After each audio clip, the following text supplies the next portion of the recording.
All right. We are live. We are live. Let me just get some things sorted out. Obviously, look, there's going to be no intro. I'm actually working on some intros. So we can have a little bit more flavor in the air. So as So we're going in raw to begin with. yes, what? Sorry. Look, man, I'm just here to ride, man. I'm here to ride, man. Here to, wait, so what's the The Five Bloods is the review. so that's okay. Then I we're mean, going to I've go only to I've, the I've only other. watched it once though. I like to watch So films I've only twice, watched but it once. I'll give you my first watch thoughts. I've only watched it once. No, but then I like to watch films twice.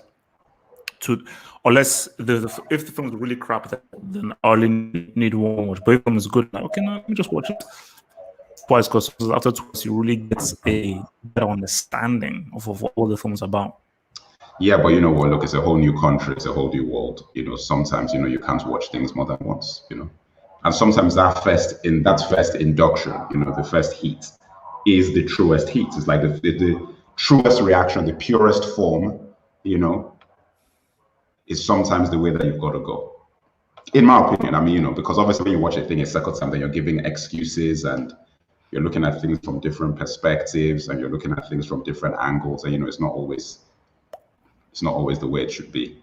That being said, the Five Bloods. Let me put that down. And look, but before that, people have been wondering where you were. So do you want to tell the talkback community what's happened to Have Hope? I mean, do you want to, or do you just feel like, nah, what's the No, point? look, man, what's it called? I mean, literally, I just said like, if you want to find out where I'm, just Google Have Hope, and then you'll see what I've been doing. So you can find me on Twitter, Instagram, YouTube. Boom. All you need to do is just Google Have Hope, and then you can find me. So if people have sort of found me, so oh yeah, that's Have Hope. I'm still around on the internet. Just do your Googles, and I'm there. Do your Googles, and I'm there, man. I'm not hard to find. I'm not hard to find, man. Always ready and available to everyone, man. Okay.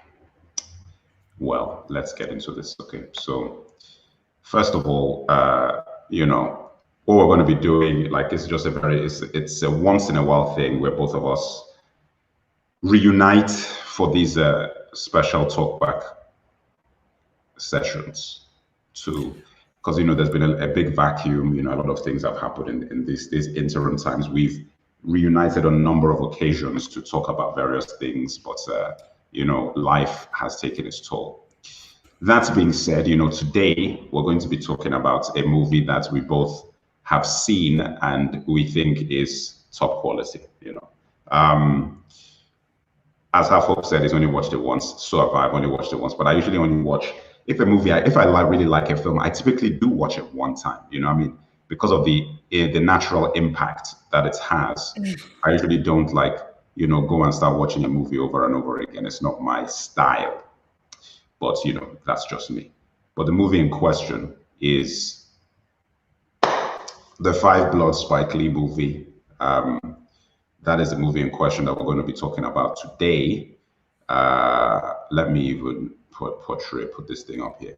But yeah, so look, man, this was a strong picture, but I wanted to hear what's your initial overview of this movie first before I get into. I mean, it's been a while since I've seen it, but I felt that from the first watch, again, not perfect. There are still a few things that I think he could have done better, but from the first watch, I thought it is definitely one of his more stronger films. Because I actually did like a little Spike Lee deep dive. So I did Bamboozle. I went back to Bamboozled again. I watched the jazz film with Denzel and Wesley Snipes. Devil in a Blue Dress. Devil in a Blue Dress. And so forth. So I'm just doing a deep dive into some Spike Lee films. And I said, no, look, this is definitely one of his better films. And I felt that it was an interesting take on a war story.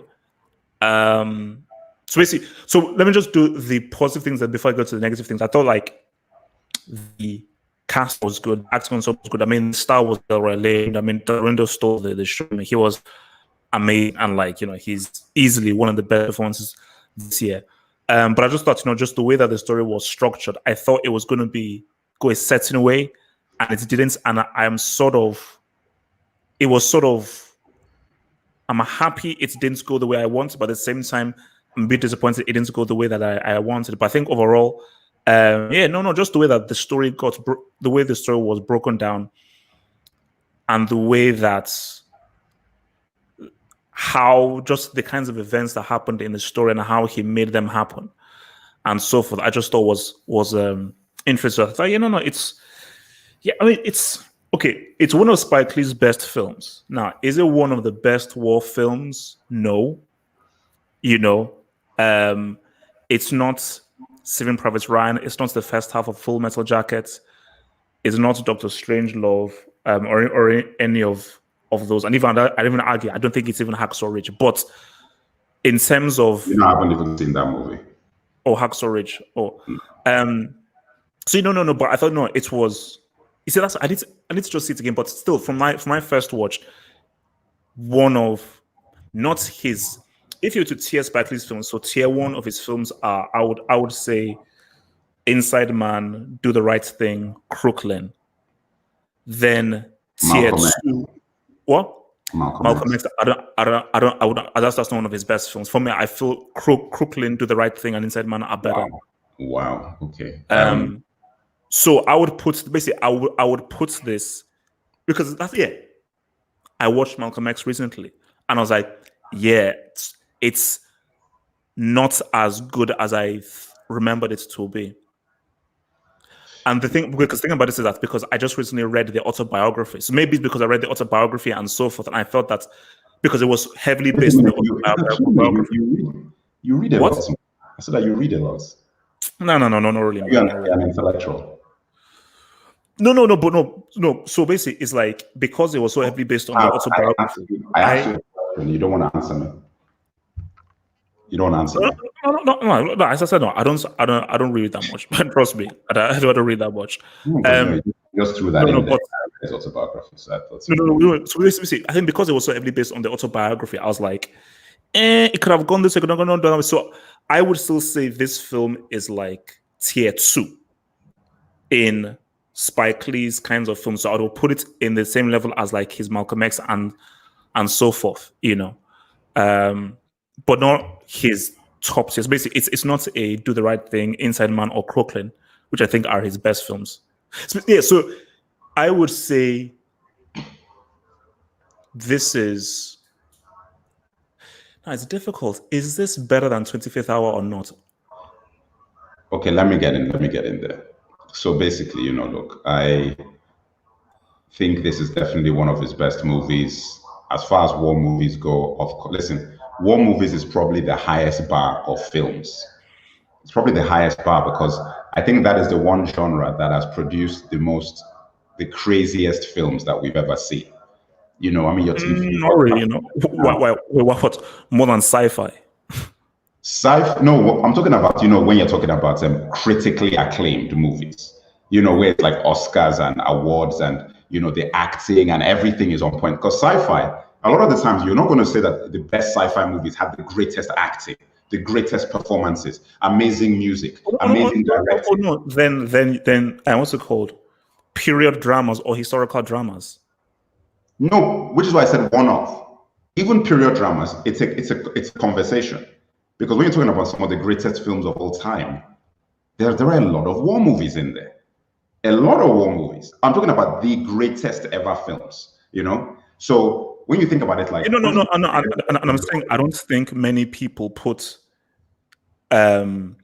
what's it called? What's it called? Apocalypse Now. Apocalypse Now.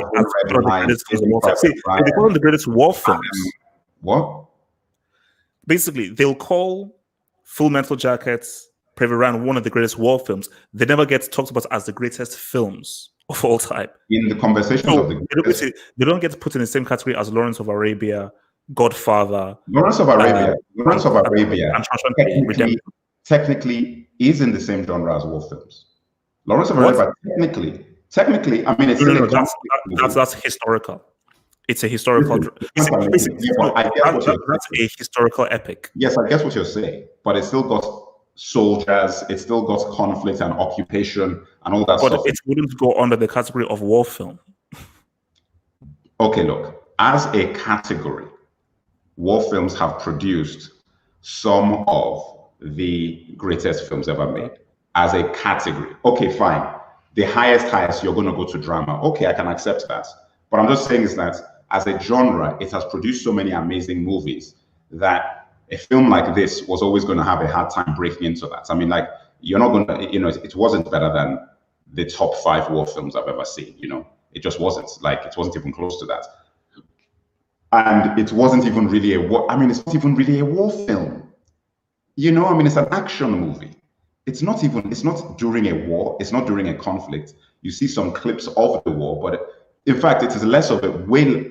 The way that Deer Hunter was, half of it was in war. So you could call that a war film. But even then, Deer Hunter, is that really a war film? Or is it a movie about the aftermath of a war? It sort of is in a way, kind of way. So it's difficult to really think about. However, right, this movie, to me, one of his best films, I do put Malcolm X up there as, you know, one of his best films. So for me, Spike Lee's best films to me, 25th Hour, Malcolm X, and this.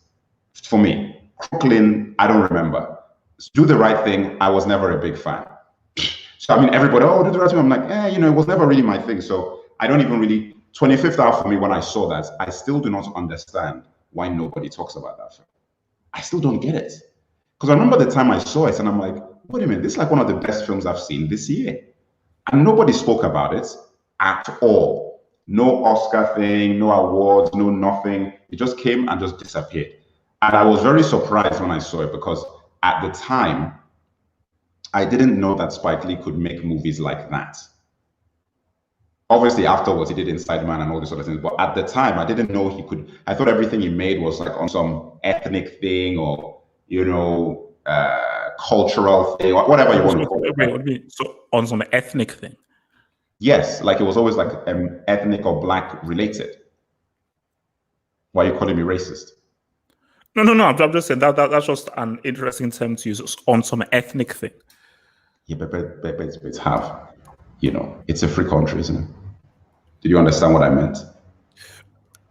No. Yeah, no. Basically, which is why I've always said that Spike Lee is like, people would regard Spike Lee differently if he just made films, but which is why you have to give credit that he you could say that he maybe took like a sacrifice and say, no, I feel a responsibility to tell the story. No, I agree. Because if his career was focused on 25th Hours and Inside Man, people will look at him differently.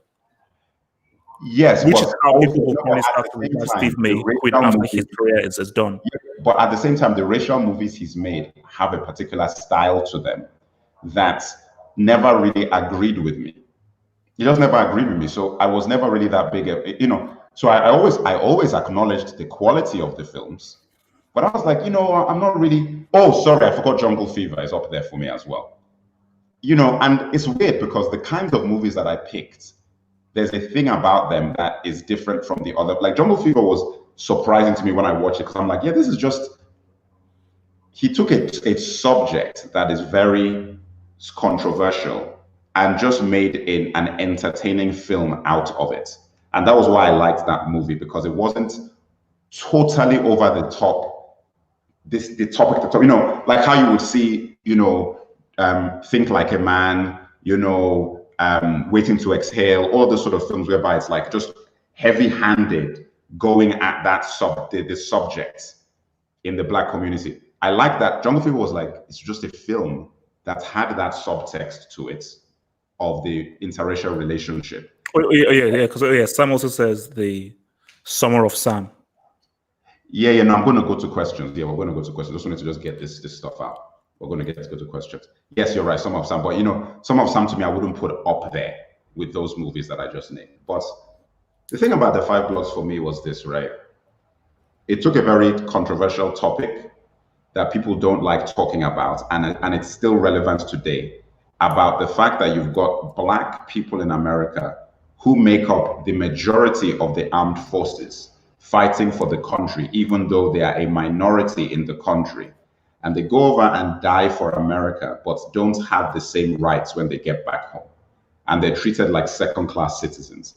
Things I didn't even know happened, where if you... But how well did he put that point across in the film? Well, that's what I'm trying to say. A very good point, but how well did he... Yeah, exactly. But I'm getting there. But when they came back to the thing that they got arrested or hung, lynched, and so on, because they were wearing the uniform that they fought in.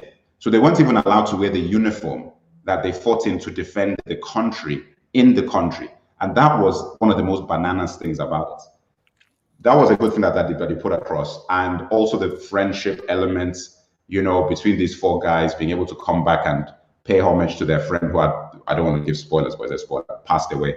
And fatherhood and all that sort of stuff. My issue with the movie was I felt like, even though I liked the film, right? They didn't go far enough pushing that element of the movie.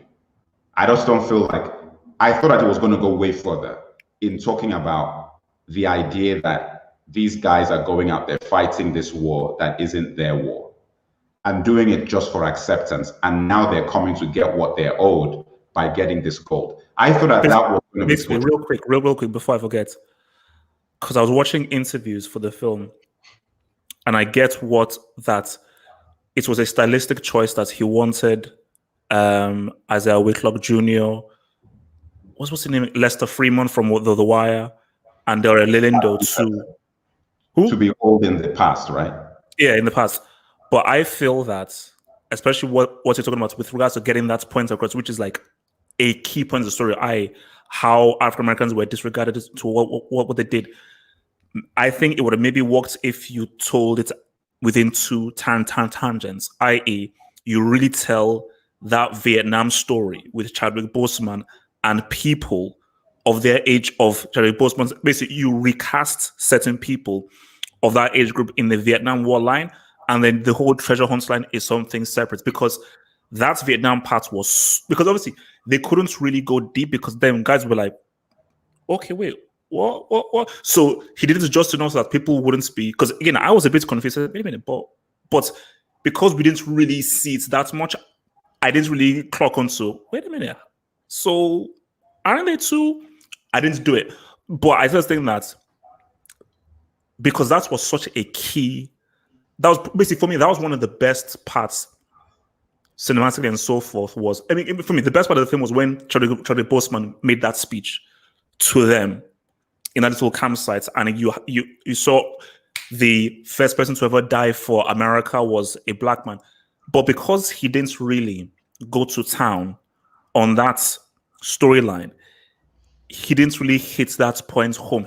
He just sort of made the point, and it was just sort of lost within the treasure hunt storyline and stuff. So, yeah, no, I agree. I felt like it wasn't pushed anywhere near enough. I think that I did like the stylistic thing of keeping them older in the past, but the reason why that worked is because they were not focusing on that angle. If they wanted to focus on that angle, we needed to see young kids. We needed to see young kids in war. Like, that was the only way that it's going to really hit you psychologically, that these little 18-year-olds, 20-year-olds, 17-year-old kids were going over to this, we're 18 anyway, we're going over to war to fight for America and dying first, like they were being put in the front lines. So these people were not being protected, like a lot of the white soldiers were being protected as becoming officers and all this sort of stuff. These black guys typically were the cannon fodder for the military. So they were always going in the most dangerous missions. They were always the first people being pushed forward because they were just like a meat shield, like you do in Warcraft. Because when I'm in Warcraft and I create meat shield, I get my foot soldiers, and then when I create my knights and everything else, and spell breakers and riflemen, I put all of them in the back, and I put the footmen at the front because I don't care about them dying. And the only point that they're there for is when I'm going on the map and I'm fighting against the undead. Actually, the undead is not actually a good people to use them against. But if you're fighting against like Tauren, the orcs or whatever, you want to have like a lot of guys that they can be fighting while you're killing them from the distance. Okay. Now, that is what black people were in wars, and they still are. That's not really changed, because you still represent the major percentage of the military at now, as you're getting shot by police officers and others. So it's the same thing. And I thought he didn't push that far enough. And I agree with what you're saying, is that, look, if you're going to do that, I think you would actually have needed to cast young people. I actually think, to be honest, that movie is its own movie. I don't think you want to be doing that, splitting it between the present and the past, unless it really is 50-50. Like, if they did it right, whereby 50% of the movie is that and 50% of the movie is the present day treasure hunt, interesting movie. Because for me, the way that you make this movie really hit home with that is that 50-50, and in the present, there's no white guy coming in, because it's really the descendants of the Viet Cong who also wants the gold. Okay, this is a spoiler, guys, so if you haven't seen it, don't listen to this part. But that whole Viet Cong side story that came up afterwards, and the white guy who was with them, all that sort of stuff, I felt that, no, the real battle should be just between the Viet Cong descendants, who feel like that gold is their gold because they deserve it based on what the Americans did to them. And the black people who come there saying that that gold is our gold because we deserve it because of what white America did to us. And it is those two groups fighting for the gold on those principles. That would have actually been a very interesting movie, because on the double subtext would be white America screwed over these two groups. Right, that's the first part. Second part is these two groups 40 years later, 50 years later, are fighting over the same things while white America just sits there and watches and haven't got anything to do with it, right? So they're still fighting over these things. And that would have been actually very interesting as to how they would have come to a resolution of that conflict between this young group of people who are the descendants of the Viet Cong and these black guys who are coming back to get this gold that has American seals on it. So it's actually American gold that was being used to bribe Vietnamese during the war, So I think that would have been a very interesting way to do it. But overall, like I said, man, look, I thought the movie was really great. And it had some great cinematography as well, which reminded me of Apocalypse Now. Also very good music as well, Terrence Blanchard, man. Yeah, I mean, his music is always good, but I don't like the way music is just over so much of the movies. It's like during dialogue. But then that's a Spike Lee thing, not really. That's what I'm saying. I'm trying to listen to what they're saying, and I'm like, man, there's too much music on this, So that's usually a thing for me. Anyway, that's my thoughts on it. I thought, I thought the movie was really good. Worth a definitely recommended film. What about you? What's your final take on it? Oh no, final take is, I think it is a good film. It is a good film, I mean, because I've heard some people say that film wasn't, film was really my thing and so forth and everything, and I can sort of understand. Basically, I understand people's criticism and everything, but I just think it is one of his best films. It's one of definitely his better films. But basically, love it or hate it, just for what I thought the three the four of them were good, but what Delroy Lindo does in this, because for me, I've always been a huge Delroy Lindo fan, but what he does in this, I'm just so happy that he's done this, because this just shows that, yeah, man, this guy's acting is on a different level. And I just think that's how he portrayed PTSD in this, I was like, nah, this is next level. So you have to watch it. Yeah, no, he's been underrated.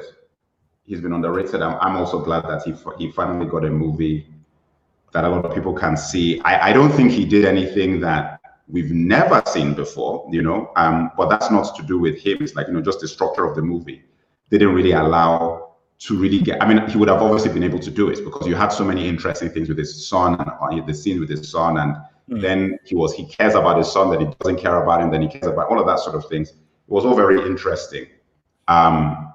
And I felt like, look, in a different movie, we would have been able to see a lot more if the movie was, for example, structured more like Deer Hunter, where we would see them in their natural habitat and see how he's dealing with its PTSD after the fact. One thing I had trouble with was, when this movie was set, Was it set today or like in the 80s or something? Or like when was it set? Oh yeah, no, I think it was set today. I think so. Are you sure? You see, Because that's why I need to watch it again those guys because will be much I older think they now. didn't mention the time frame in it, but I need to watch again. Because 67, so that's 67, 30, 50, 50, so they would have been 18. I think that might be possible, but they would be a bit older than they were in the movie if it was today. I mean, they'd be in their 70s, you know, if it was today. Because Vietnam was the late 60s. So you're talking about, what are we talking about now? 43. Wow. I mean, 333. But I don't think the time scale was that. Even if, let's say, it was 2010, was there anything that said, "Oh no, this wasn't there in 2010" or something? Or this No, wasn't here in 2010? no, it's not that. I'm talking about their ages. It's like them being the ages that they were was what was just tripping me up a bit. But when I think about it, I'm like, okay, it's 53 years. They would have been teenagers when they were in the war. They would be in their early 70s now at the least, if it's set in 2020. If it's 2010, oh, easily possible. If it's 10 years set, 10 years, it doesn't matter. The point is that it doesn't matter. Look, it could have been set in 2010 or now. It doesn't really affect the film, to be honest. All we know is that it's a long time after what happened. And that's probably why it had to be set during Trump's administration, obviously, because they talk obviously. they talk about him. So it's got to be within the last 4 years. So yeah, maybe it was set 4 years ago. Anyway, which it would have probably done because they wrote the script and made the movie not last week. So let's just take some of these questions before we move on. So this is Sam Collins says, this wasn't my favorite Spike Lee film, but I did like it. Delroy Lindo's performance elevated it. If this came out in any other year, he would definitely be a contender for best actor. I agree. Oh yeah, for sure. No, I mean like standard, like whether this is, even if this is all because it's COVID, there are less films. Any year, man, it will definitely have to be one of the best films because I already know what Delroy Lindo can do. Like, and I always said, same thing with like Andre Braugher. Give these actors the material, they will show up. Can I say something crazy? Shouldn't Delroy Lindo just get nominated and win an Oscar then? Are they going to cancel the Oscars next in January because there weren't a lot of films that came out? Because there have been films that have come out. So hold the Oscars for what films have been released, and he should win because he's not got a lot of competition, right? Well, that's down to Oscars, but look, films have still been released, so I don't see any reason why you can't still have Oscars go ahead, you know. He also says, I would say this isn't really a war film. It's more like the treasure hunt film that takes place around the world, like Three Kings, whatever. Three Kings was amazing. I really like that film. A lot of people don't agree with me on that. I mean, it was that's the thing. I'm not a big fan of David O. Russell films, man. So, but that's definitely one of his better films. But yeah, man, see that film. You know what? I forgot about that film. That film is better than this film overall. It's just because that film really leaned into that message of how America messed up in the Middle East. Like, it's really leaned into it. You know, I mean, I remember that when they captured Mark Wahlberg's character and that guy was talking to him and everything. And I was like, that is the thing that is weird. It's like The Five Bloods had way better performances, way better cinematography. There were so many things that were better about it. But as an overall film, when I came away, I'm like, I haven't really taken from this film what I thought I was going to take from it based on all the things that are in it. When I finished watching Three Kings, I definitely came out of that thinking that, damn, man, you know, that these people really have screwed up over there, you know? Like, it really focused a lot on, and I think it's just the dynamic of the film, that the film was set during the war. Like, they were going there to steal something while the war was actually still going on. So that helped because the stuff was still happening, you know? This was a bit different because it wasn't, but I just thought that there were so many things that could have been done. No. I think which is why you have to. That is why it's a skill in making a film that has a message and putting a message across without being pretentious or banging over your head with it. Which is why I just said, like, you know, there is a structure that could have worked for this film. Because obviously, Three Kings was boom. This is what it is. They're doing something off the backdrop of a war, you know. So I just think that if it could have really been a 50-50, but really the message was how African Americans and how they deal with things with the Vietnam War and so forth. I thought that would have been better. Right. Let me see what else is here. Spike did do Summer of Sam previously, so he hasn't only done black movies. Yeah, I know that. Like, I wasn't saying he only did black movies. I mean, I just said that was his main bread and butter, was films that had those themes. And it wasn't really for me till 25th Hour. Wasn't Summer of Sam after 25th Hour? It was, right? I think it was. I thought it was before. I thought it was after, but maybe it's before. I can't remember, because 25th Hour came out a long time ago. No, so basically, it came out. It came because it was around the whole Twin Tower disaster thing. So it came. I think it was either 01 or 02. No. Which was 01 or 02? 25th Hour. Yes, exactly. That was, yes. So then we have Rusty Shackelford says Black Klansman was one of the best movies from 2018. I didn't like Black Klansman. I didn't like that film at all. I didn't like Black Klansman. I thought that film was just a dancing around the issue type movie. Basically, the thing about Black Klansman is that is a really, really good story, and they handled it the wrong way. I feel that if you gave that to a different director or sort of, and it's more of a serious take, you have a potentially really, really good film.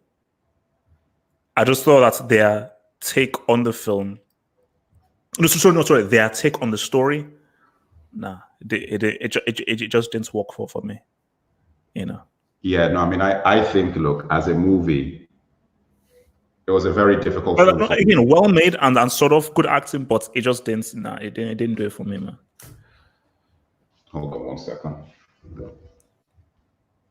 Was that? But you know, as I say, look, I mean, I say Black Klansman, it was good.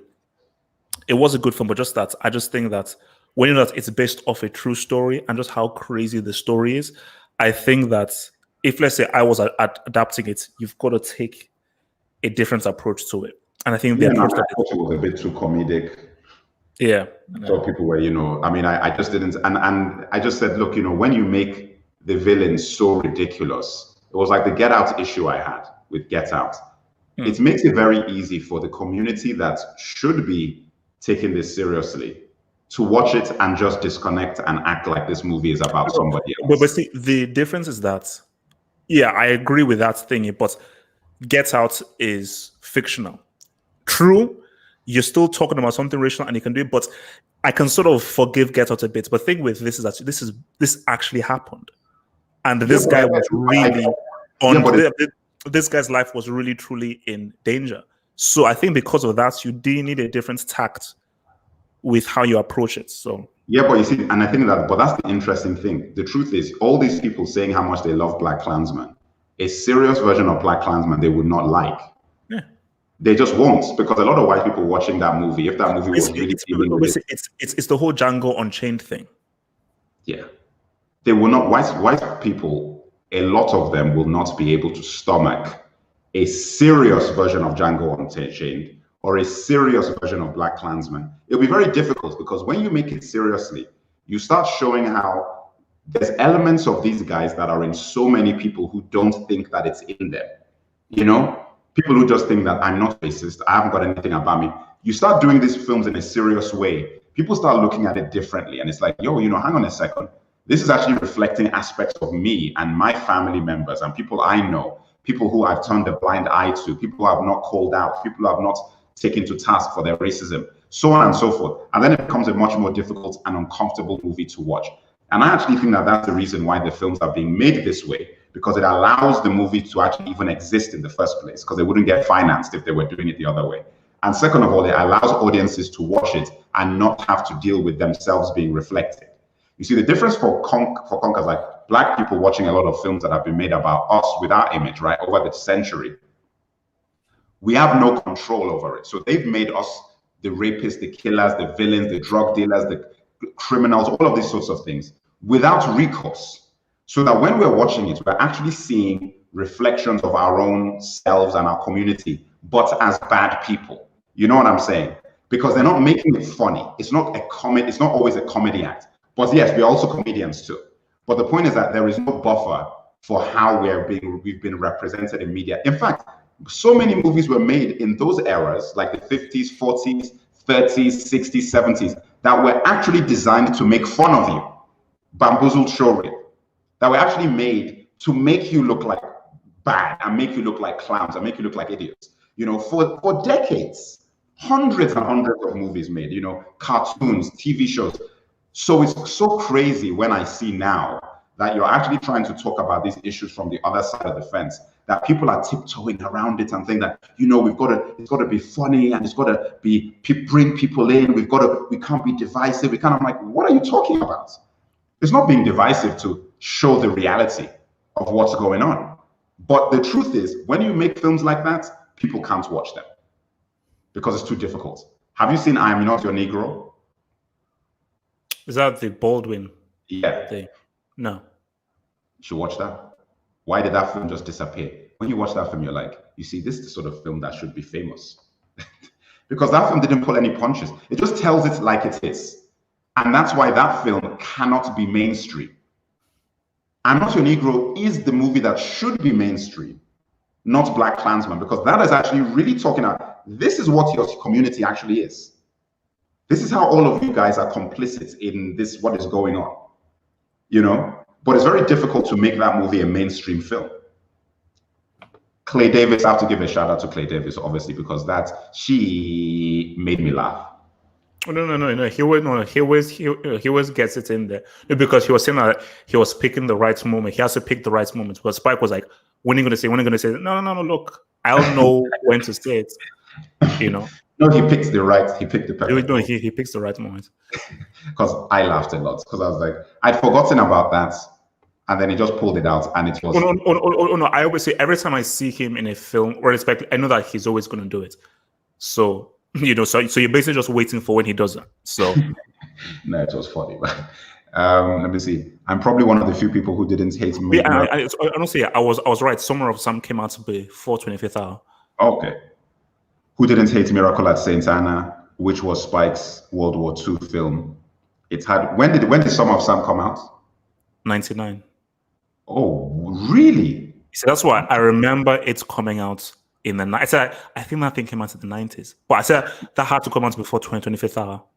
Because I just don't see like Summer of Sam coming out in 02, 03, 04, 05. I'm like, nah, it doesn't sound right. Okay, didn't hate Miracle at St. Anna, which was Spike's World War II film. It had good performances, but the story was a bit all over the place. I thought it was okay. I never saw that film.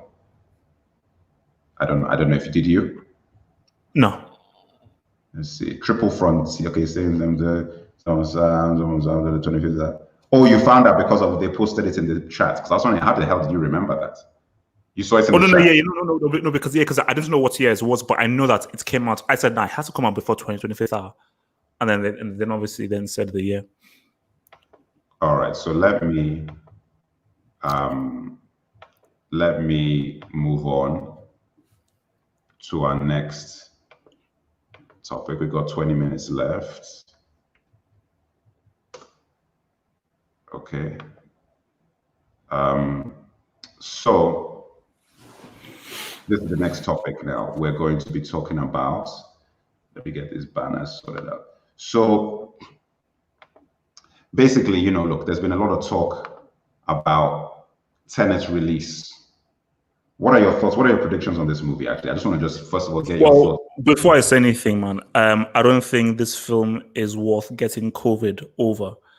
I'm not going to I'm not going to a cinema to watch Tenet during these times. I mean, come on, man. I mean, really, come on. I mean, that's part of what I wanted to even talk about, like, with this whole conversation, because first of all, you know, predictions wise, you know, I mean, let me be real.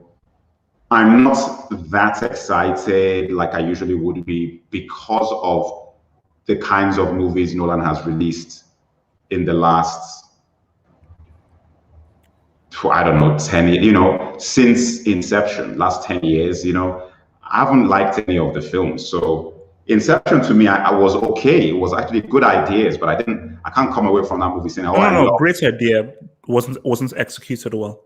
Yeah, it was just like, I came away from the movie and was like, yeah, this was a great, I watched it twice in the cinema and I'm like, the idea of this movie is really good, but I just didn't really like it. Like, and this is the same thing again. Like, the concept of this is potentially pretty crazy, but I don't know whether, because basically if you gave this idea and you put it in the hands of like a James Cameron or a McTiernan, you could have a crazy action film. Because see, the key thing about this is that it's an action film, but done in a very particular crazy way. So again, it's a crazy idea, but do you know how to make the action really as dynamic and as frenetic and as crazy as it needs to be?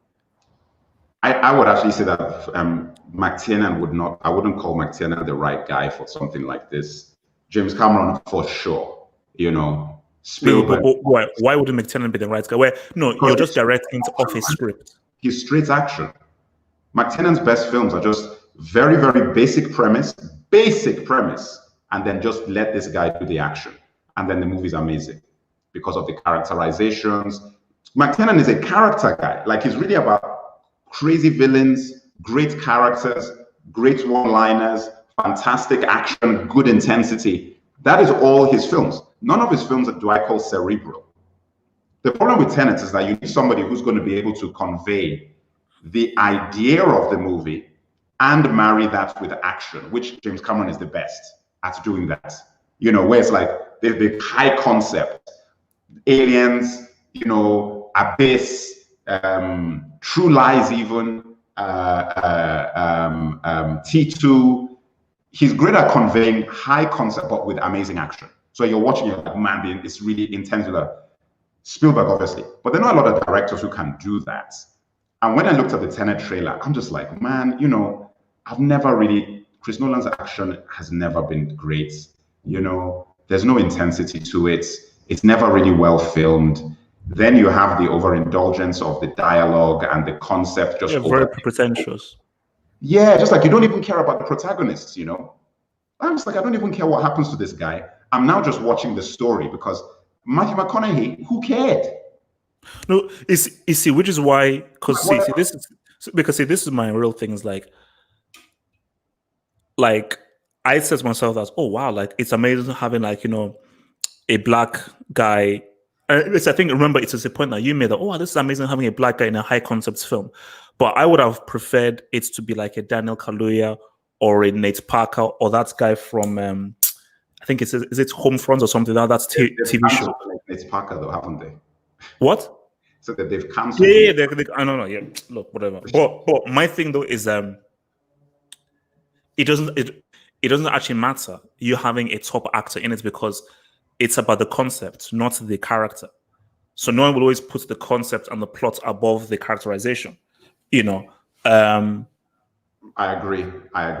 Listen, it doesn't matter who's the lead actor in a Nolan film. The actors are just vehicles for the plot. It's like, do you remember DiCaprio's performance in Inception? No. Do you remember? Listen, Batman. The only thing that actually changed that is Heath Ledger just came in and did his thing. If not for that, you don't really remember performance. And also, no. But in Begins, that is Bill saying, "This is my opportunity." So that wasn't Nolan giving him the guidance. That was just Bill saying, no, I will grab this with both hands and I will just be as intense and as crazy as possible.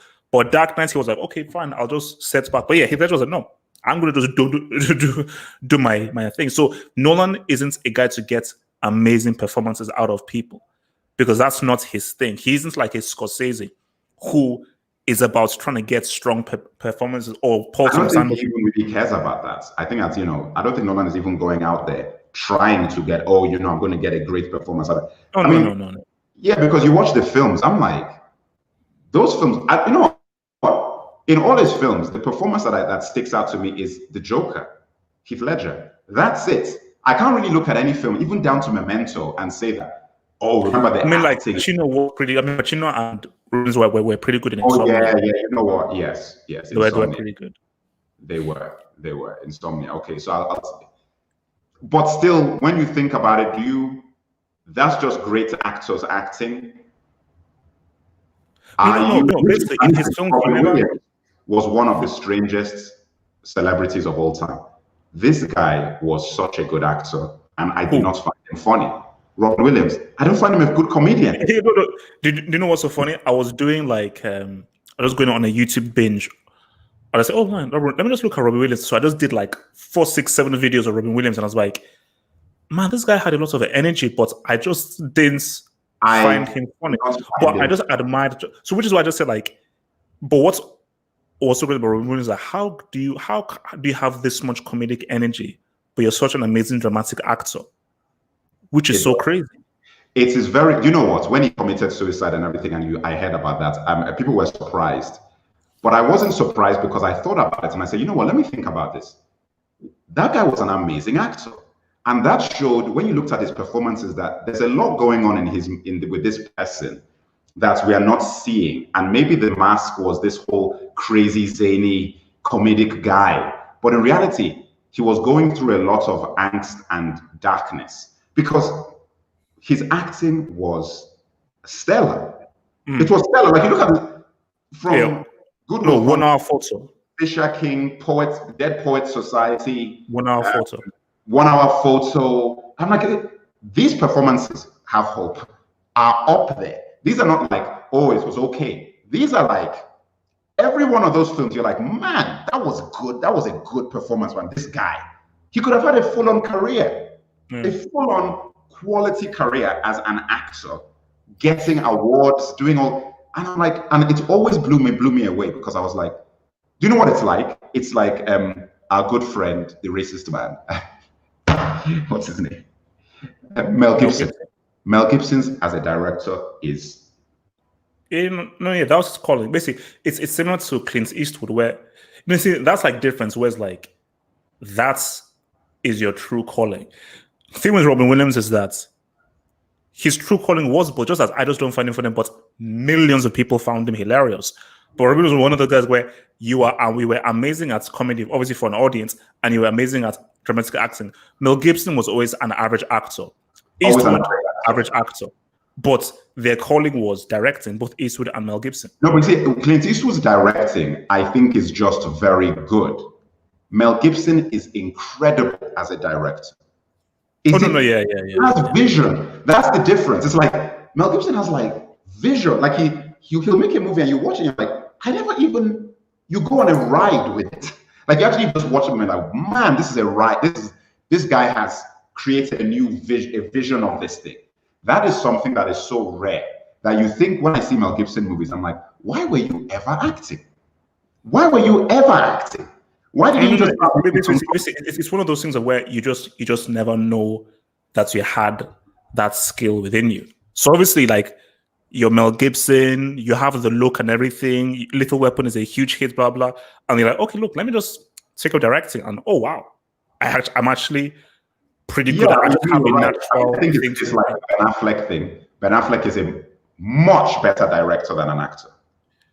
No. Correction. He's not so much better. Ben Affleck can't act. So it's not that he's much better. He's one of the worst actors of all time. He can't act. He's garbage. That's very harsh. He's garbage, man. Guys. Like Ben Affleck is like, if I was advising Ben Affleck, it's like that film is also called, is it The Duelist or something with Ridley Scott? I don't know. Oh, The Duelist. That's the old film. No. Well, it's something Duel. New film with him, Matt Damon, Ridley Scott is directing. Oh, okay. I think that was vaguely. And basically it's about it's like set in like period time and where him so he's remaking The Duelist? No. It's called Duel is in the name somehow. No, because The Duelist is an old period thing that was Ridley Scott's first feature film. And it's about fencing, like sword guys, you know? So is that the same? Duel. The Last Duel. That's what it's called. The Last Duel. It's called The Duelist. No. The film that Ben Affleck, I think, I'm making is called The Last Duel. The Last Duel. It has nothing to do with duelists. Okay. It has nothing to do with duelists. So my thing again is like, why are you wasting your time acting, bro? You can't act, you know? Yeah, but you see now, this Wait, wait, wait, we have to touch on Judas and the Black Messiah. You know, I know the director. I can't even say that. I know. Okay, I'll tell you that off the air. No, because there's something specifically because I've been having an argument with African Americans about that film with regards to British people, non-African Americans playing African American roles. We'll touch on that. Let's end this then. Let's end this with a couple of comments. Action isn't Nolan's strong suit. I would like to see someone else directing his scripts for a change, like Chris McQuarrie, who directed Mission Impossible Fallout. That film's action was on point. It's better than thingy. Yes, action. Yeah, I mean, but I'm not a Chris McQuarrie. But it's better action than. Oh no, much better. Listen, Nolan can't do action. It's anybody is better. There are people. There are it's a genuine weak point for him, and like action is it's a skill. It's not just point and shoot. It's a skill because it's about framing, panning, and so forth. When you watch that film, Your Best Friends, all these action films show how good Wachowskis are. You don't realize how good those guys are at action till you watch a lot of other films. Well, those women. Oh, sorry. Yeah, but I said Wachowskis. I didn't say guys. Yeah. No, because say how good those. Well, guys can be men or women, I suppose. Yeah, exactly. So the Wachowskis. What was it called? John Wick. Yeah, but they are stunt guys. So I mean, they were always going to be good at that. Like they are the guy. Like, but it still takes all because you're stunt guys. It still takes because as they said, they learned from the Wachowskis. Yeah, no, they did. But I'm just saying that I'm not as surprised. It's like they are on set all the time, shooting action scenes, and they are stunt people who want to make themselves seem good. You know what I'm saying? They want to make themselves seem on point. So they're always going to highlight. Listen, I mean, my goodness, the action in John Wick is ridiculous. Like the filming of it, it's so clear. You can see what's going on because they're stunt guys. They don't want to hide anything because they're really doing everything. You have to give props to Keanu Reeves because he has to match up to that. Yeah, you have to because the only way you can. This is what they did in The Matrix. The only way you can do that is the actors have to train because if they don't train, you have to cut around them. So yeah. Okay. Horrid Film said something important that I know you like. Gary Oldman as Gordon. Yes, obviously. But then again, that's a Nolan thing. I've seen horrible films where Gary Oldman has still been amazing in horrible films. So that's not Nolan getting a great performance from him. The first two movies, Rises, he played it differently. Yeah, I mean, look, Gary Oldman, yeah, but that's Gary Oldman, and he just Rises is one of the worst films I've ever seen in my life. So, you know, it's actually in context, yes. Rises it's a really bad film. In context, yes. I mean, obviously, when you compare to every movie that's been made, I'm not going to say. No. I mean, yeah, true, but there was an Acme bomb. No, it was like a round black thing that you see like in Looney Tunes. Can somebody in the chat tell us what Acme stands for? You know, in Looney Tunes, the Acme ACME things where we kept seeing them in the cartoons. I've never known what that stands for. Can somebody who has knowledge of cartoons tell us what Acme stands for? And yes, Half Hope is right. There was an Acme bomb with a fuse, and like Adam West would carry it through the streets at the end. And he survived a nuke. Listen, man, I don't know what was good. As I said, Batman was fighting in broad daylight on the steps in the middle of the crowd. 12 p.m. you can go and see him. So basically, after you've had your lunch, baby, before you go back to work, you can just go down Oxford Street to see Batman fighting Bane, and then go back to work. Or you can just go out your window, ask your boss for like a 12-minute break to go and see Batman fight.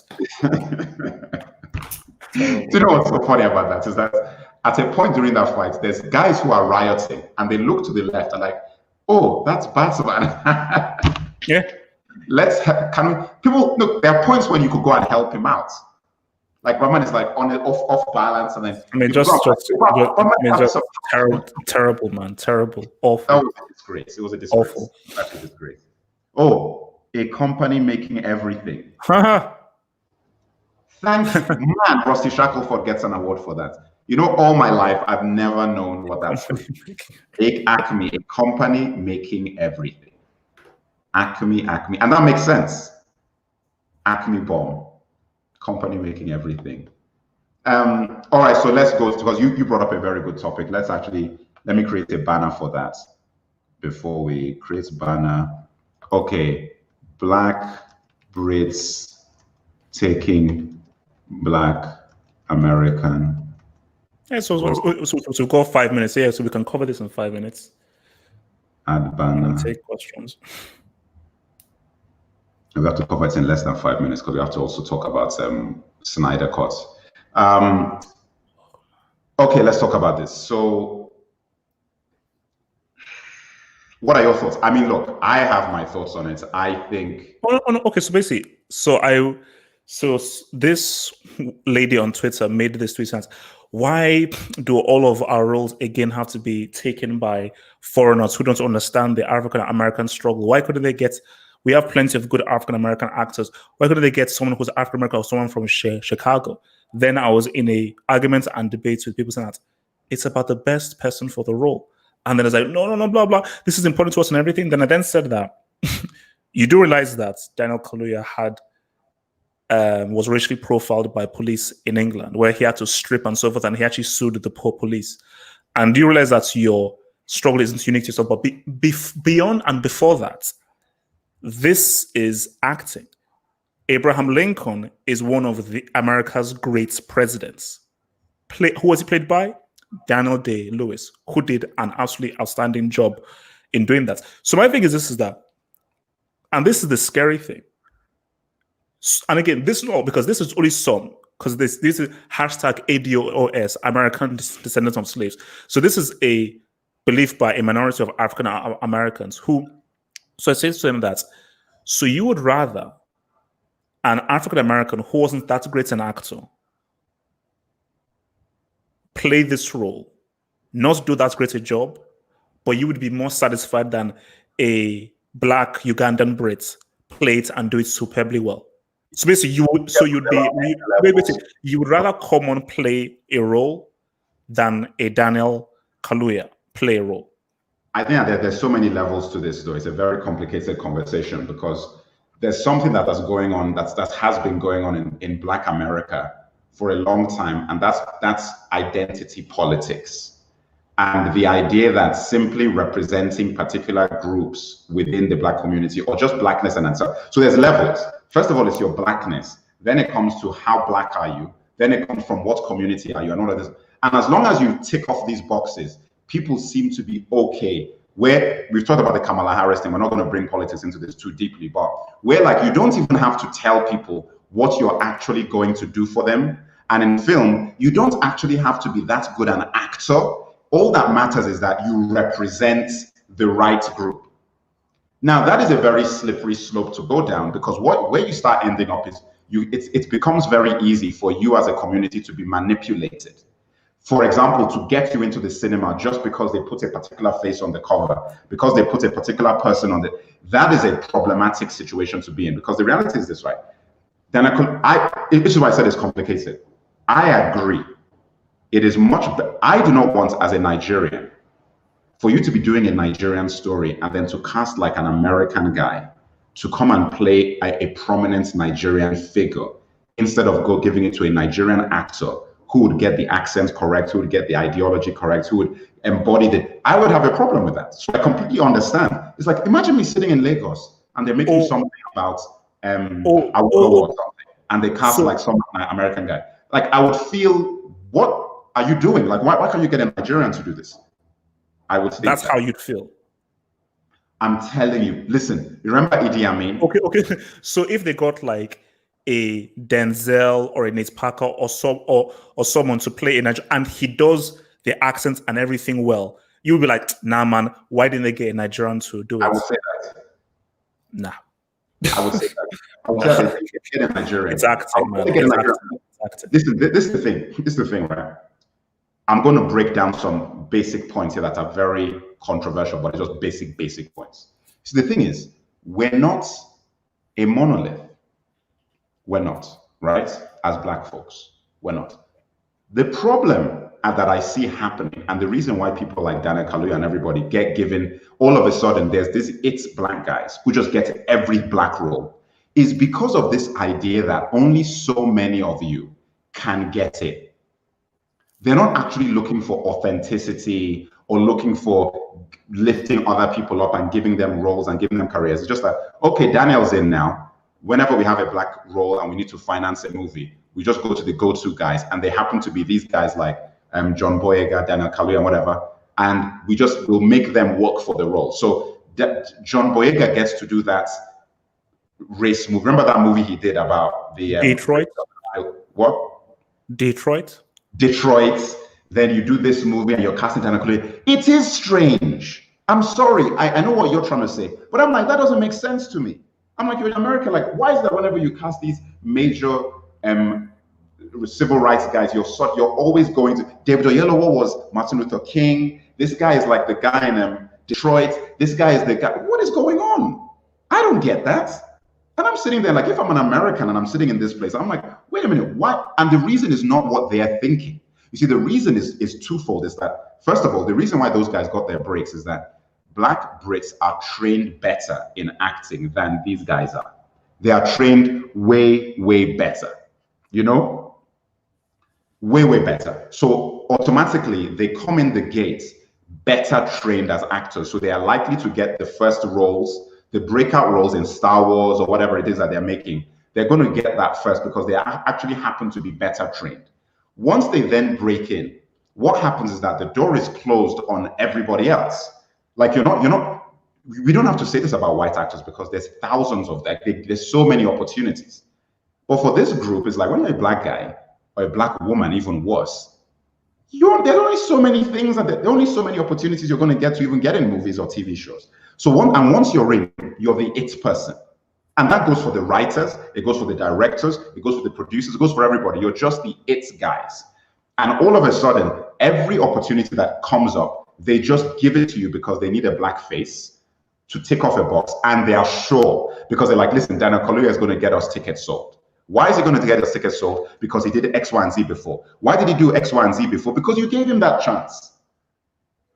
So for me, it's like, it's honestly. So you're saying that Shaka King and Ryan Coogler didn't have a final say on who would star in the film. It was the production, it was the white producers. I believe that, no, I'm not saying they didn't have a final say. I'm saying that they would have gone through a list of people that they would have options for. And then the producers would pick who they think they could finance the movie with. I believe that if they went with a guy from that community who is an excellent actor from Chicago or whatever, they would not be able to have gotten that film financed. If you flip that around and it's a white actor who's a nobody, they would have been able to get the film financed. So for you say that they should have, that if it was you would have tried to go for someone from Chicago, find someone from Chicago. No, that's not what I'm saying. I'm saying that I would have probably done the same thing. I'm cast Daniel Kaluuya, but I understand the criticism, and that's what needs to change about the system. That's what I'm saying. I'm agreeing with. I would do the exact. Daniel Kaluuya will get the role, but I'm saying that when people start complaining, I would actually say you are right, and I would explain to them why. I'll be like, listen, we have an industry where only so many Black people are backable. Only so many Black people can lead a film. So unfortunately, you have a situation whereby these are the people who got chosen in the first place to be in big films or to be in particular things. Because listen, what's that for Black people? You have to build your own system. Oprah has money. Michael Jordan has money. Build your own system, because if you keep relying on someone else's system, they will dictate who can and who can't get in. Yes, you're going in a different area now. That's a deeper conversation. You started in one area. To go into that area, you know that's a 100% categorical fact. Make your own thing. Then you won't have to be having these conversations. You'll be putting whoever you want to put in the movies. But unfortunately, they're not doing that. So we're within this system. And when you're within this system, it's like then Kaluuya has to be cast, because if he's not cast, he won't get the movie made. Michael B. Jordan is Ryan Coogler's guy. That is because they came up in the same situation. He knew him when they were blah blah blah. He puts him in his movie Fruitvale Station. They grow, their careers grow together, right? Fantastic. Ryan Coogler would not have gone to pick Daniel Kaluuya for that film at that level, because he doesn't need Daniel Kaluuya to finance Fruitvale Station. So what I'm saying is that I do not believe that Ryan Coogler gets to a point now where he's a producer, because he's a producer on this movie. He's the guy who's given this guy an opportunity. He's put Shaka King on, put his name on the movie so that he can get it. It is a fantastic thing. Actually, when I saw it, I'm like, man, this is exactly what this Ryan Coogler guy just did, is what you wish Spike Lee was doing from the beginning. Just giving guys, just bringing new guys in. You just wish that was, because I saw that name and I said, I would wish I could just frame this picture presented by Ryan Coogler and Shaka King. I'm like, that's right there is everything. This guy got his foot in the door. He's now a big time guy, and he looked behind him and he said, who can I bring forth with me? Now Shaka King in 5 years is going to be able to bring somebody else. That's how it works. It's fantastic. I saw it and I'm like, and I said, listen, everything that you're saying is so true. I agree with you, but what you're talking about is a principle thing. On a general human reaction thing, honestly, if I was in Nigeria and all these Nigerian icons were getting made into movies and one after another, it was always like a Black American guy playing, I would have a big issue with it. I'll have a big issue. I'd be like, nah, why?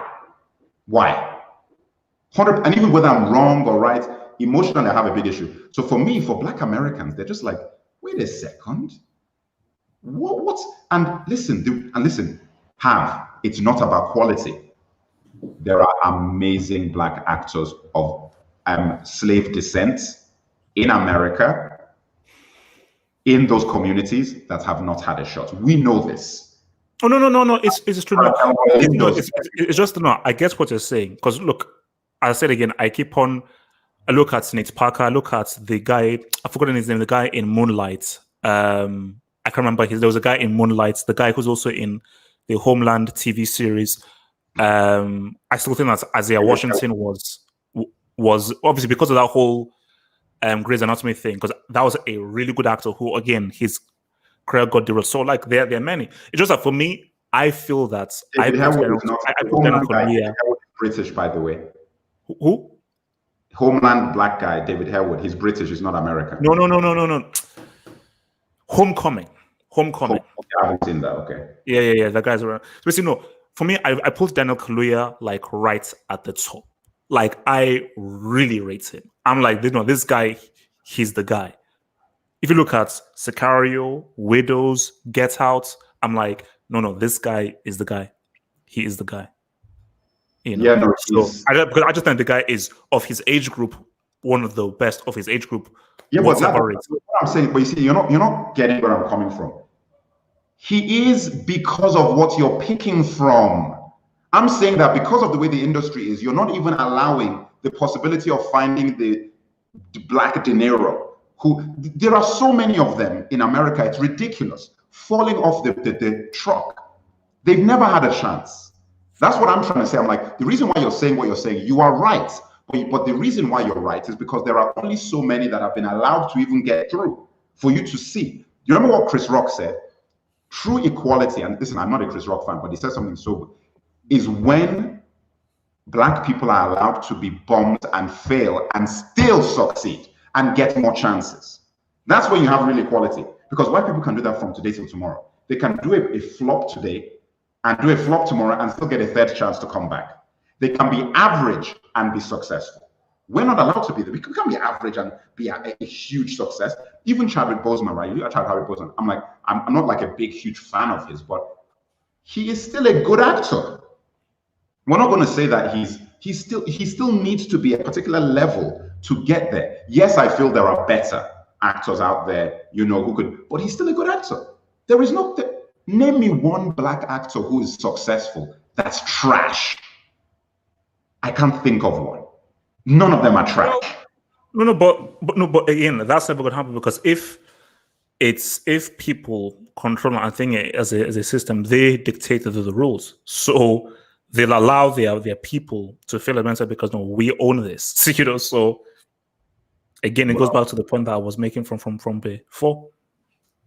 Yeah. So, I mean, look, you know, what I want to say about this is is crazy in the sense that I feel it is about, and things are changing now because of this whole movement that's going on.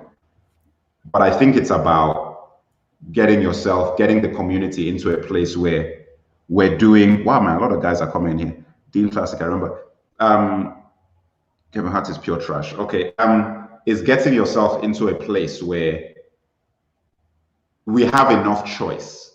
Where, come on. I mean, you and I know that there are guys out there who are as good or as better than Daniel Kaluuya. There are guys, like, there is no reason why one or two guys, listen, as it stands today, Daniel Kaluuya and Michael B. Jordan are the only two Black actors of that age group getting roles of this level. Like, when you think about it, who else are they giving it to? John Boyega hasn't quite got there yet because he hasn't done those sorts of films. John David Washington is going to get there now because of Tenet, you know, but that's really it, you know. I mean, Black Klansman, but really Tenet is going to make this guy get to that level where then he's now going to start getting proper roles, you know, like proper where you are, because for him to lead a film of that scale, it's going to change his career. Like, his career is going to be different now. And the thing is, people are underestimating how big a deal this is. This situation with John David Washington is probably one of the biggest things to happen to Black actors ever. No Black actor has had that path till him, whereby John David Washington hasn't done enough in real terms to be getting a role this big, this quickly. Basically, it's the Charlie Sheen effect. Exactly. I'm trying to get there. That is the amazing thing about it. That's what I like, and I'm like, this is a big thing for Black image, because typically we don't do those jumps. White people do those jumps. They do those massive leaps from, like, you're sitting on a couch to being the lead in Avatar. You're a TV star in Australia to being Thor. You're on Home and Away to being Wolf of Wall Street, and then getting nominated for Oscars. Like, that's a normal trajectory for white people. Like, they just go from TV and then they're like the biggest, like, in the lead in like a massive $200 million movie. That's just unknowns. When you're like, oh my God, when you're a white actor and you're a progeny, i.e. your parent was a celebrity or a star, your career to begin with is set. You are going to get a chance. Then it's up to you to take it further. So, for example, Scott Eastwood, it's up to you, man. It's up to you. Scott Eastwood, I'm looking at this guy's interviews and I'm like, wait, this guy looks just like Clint Eastwood. He looks the same. He looks like the same guy. I'm looking, I'm like, my goodness, man, like, if you play your cards right, you literally, they put this guy's picture next to Clint Eastwood in the 60s. I'm like, this is insane. This is like the same person with a different personality. It's so ridiculous. Like, Scott Eastwood, I'm like, listen, man, if you just went and started doing Westerns and did some cop move, like, you could, I don't know why nobody's thought about this. Just remake Dirty Harry and put him in the movie. Just remake Dirty Harry and put this guy in the film. Because Dirty Harry is such a cheesy B movie that you can get away with it. You can get away with it. So you can just put Scott Eastwood as Dirty Harry, and it would be not only hilarious, he looks the same. You could crack the same kind of jokes. He could do, imagine when the first scene, imagine the trailer to Dirty Harry with Scott Eastwood, and it's the gun thing, you know, are you feeling lucky? That trailer alone, you're getting your money in the cinema. So many people are going to watch it because it's like, this is literally like you've cloned Clint Eastwood and you've put him back in the 70s and 60s, and you're remaking the movie, but it's for the present day. And because of the way the climate is of Make America Great Again and all that, Dirty Harry would work perfectly with Scott Eastwood. Get an action director to do it and make that thing the cheesiest B movie you've ever seen with Scott Eastwood in the movie. So what I'm just trying to say is that those things are easy to do, but we've never had that in the Black community till Denzel and his son.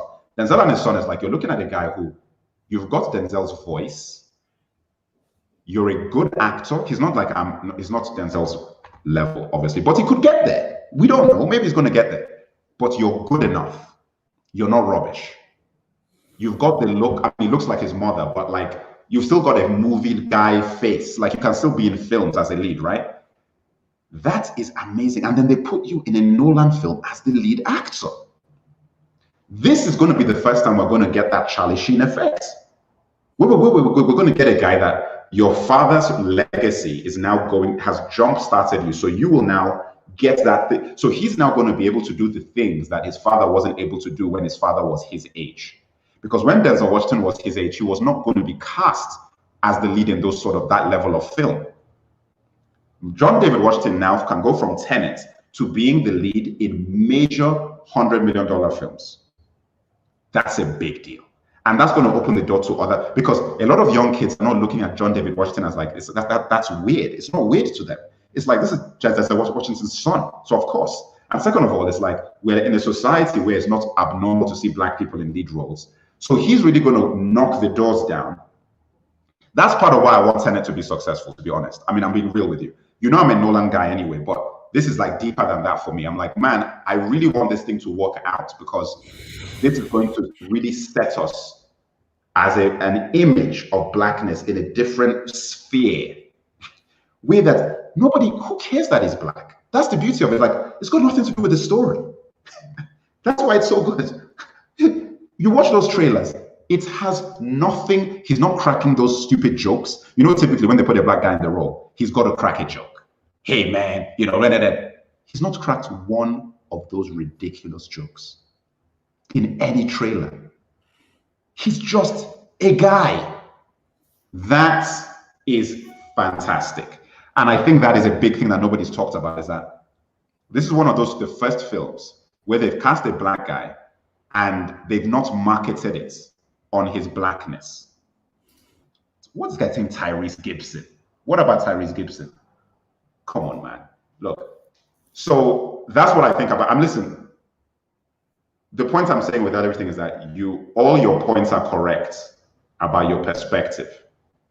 But I feel like the reason for you being correct is the issue. You are right. These are the best. And you put the best in the movie. You put the best in the movie. My thing is that, why are they the best? Why are they the only choice that you've got? Why can't you create a film where you surround them with quality so you can launch a new career? So the unknown person is the lead actor, but you've got, look what they did with all these other guys. They do that all the time. You get huge actors around them. So people go to the movie to watch these big actors, and then there's this new guy who is the lead guy. That's what you've got to do. You can cast the Black Brits as the supporting actors, and then launch a career of a new guy. You could do that, because they do that for white performers all the time. And that's what I'm thinking that is the reason why people get frustrated. Because I can't, honestly, I'm like, I just feel it's wrong of people to criticize Black Americans for being upset about this. When, if they were doing it in your own community, I'm like, I wouldn't accept that for Nigeria. I wouldn't accept that. No. I'm like, wait. Do it once, twice. But it's just a constant theme. All the iconic historical figures in Africa are being played by Black America. Like, why? No, I wouldn't. And we can't compare that to Lincoln and Daniel Day-Lewis, because they are an emancipated group. White society is emancipated. They can do whatever the hell they like because you're not oppressed. You don't have a shortage of opportunities. You haven't had your entire image manipulated by an entire industry and command society. So it doesn't matter who's playing who cares? In fact, it's cool to them. It's like, oh, he's Irish and he was playing an American so well. That's amazing. Because it doesn't matter, because so many Americans are playing American roles. Who cares who's playing what?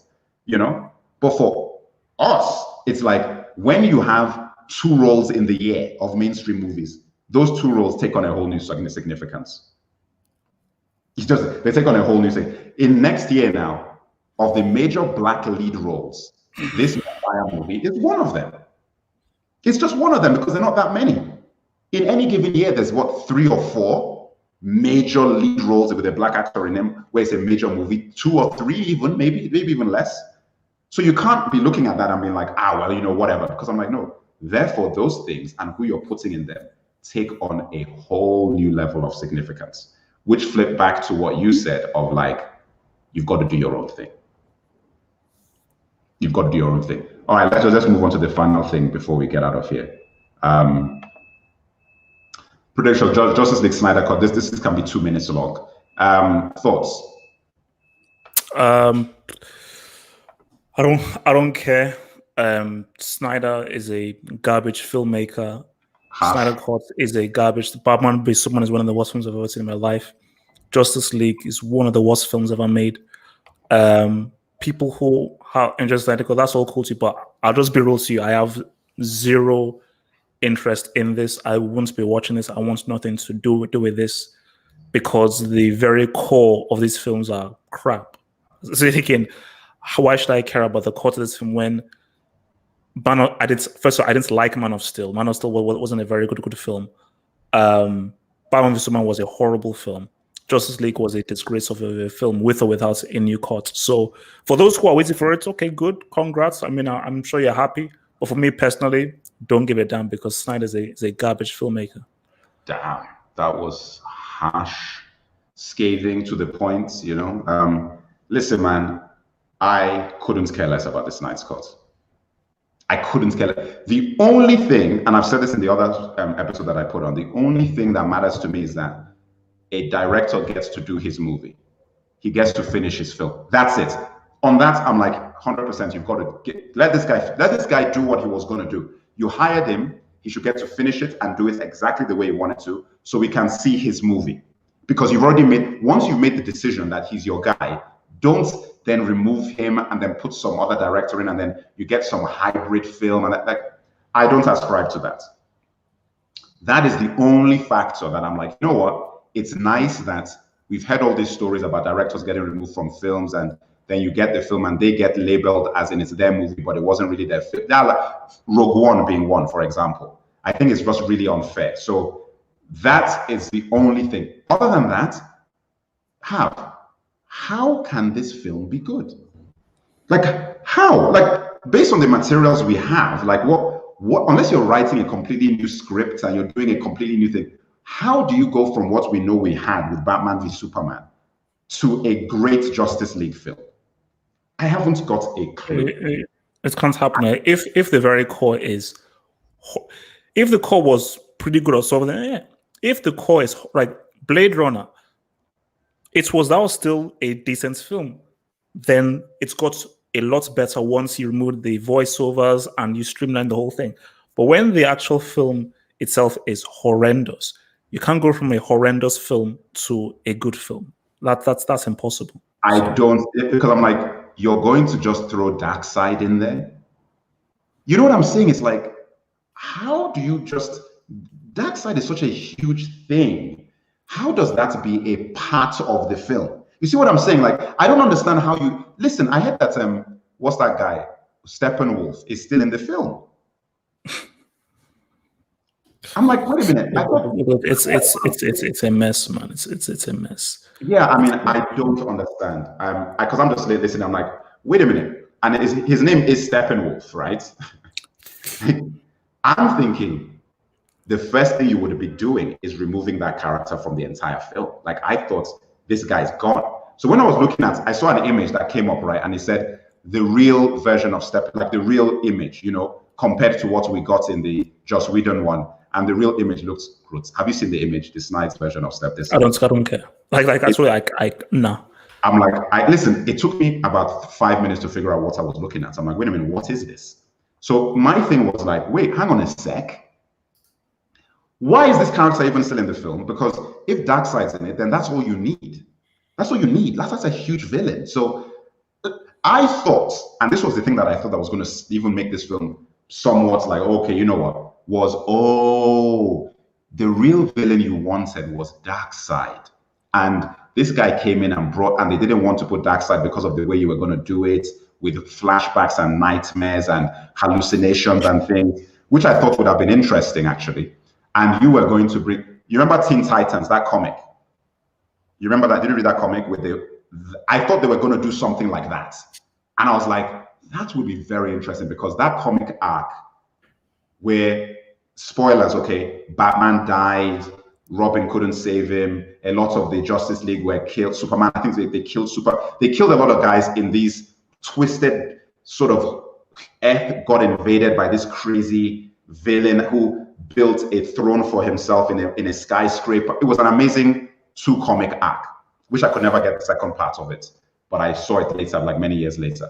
You know, I think I might even go and look at that comic again. Anyway, I thought they were going to do that. And I said, you know what? Snyder is a comic guy. I've never denigrated Snyder for authenticity. I mean, this guy is a real fan.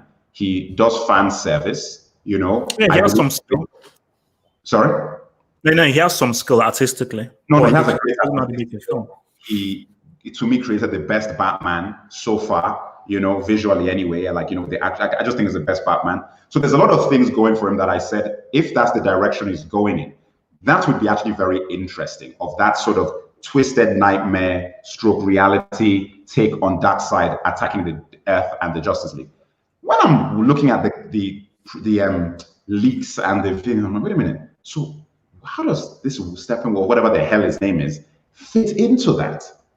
Like, what? And like, isn't Darkseid? So when I saw that, I'm like, okay, so this film is not actually going to be that different from what we got. Yes, they say, oh, there's 50 minutes new. There's all the stuff just we don't did is. I'm like, so what?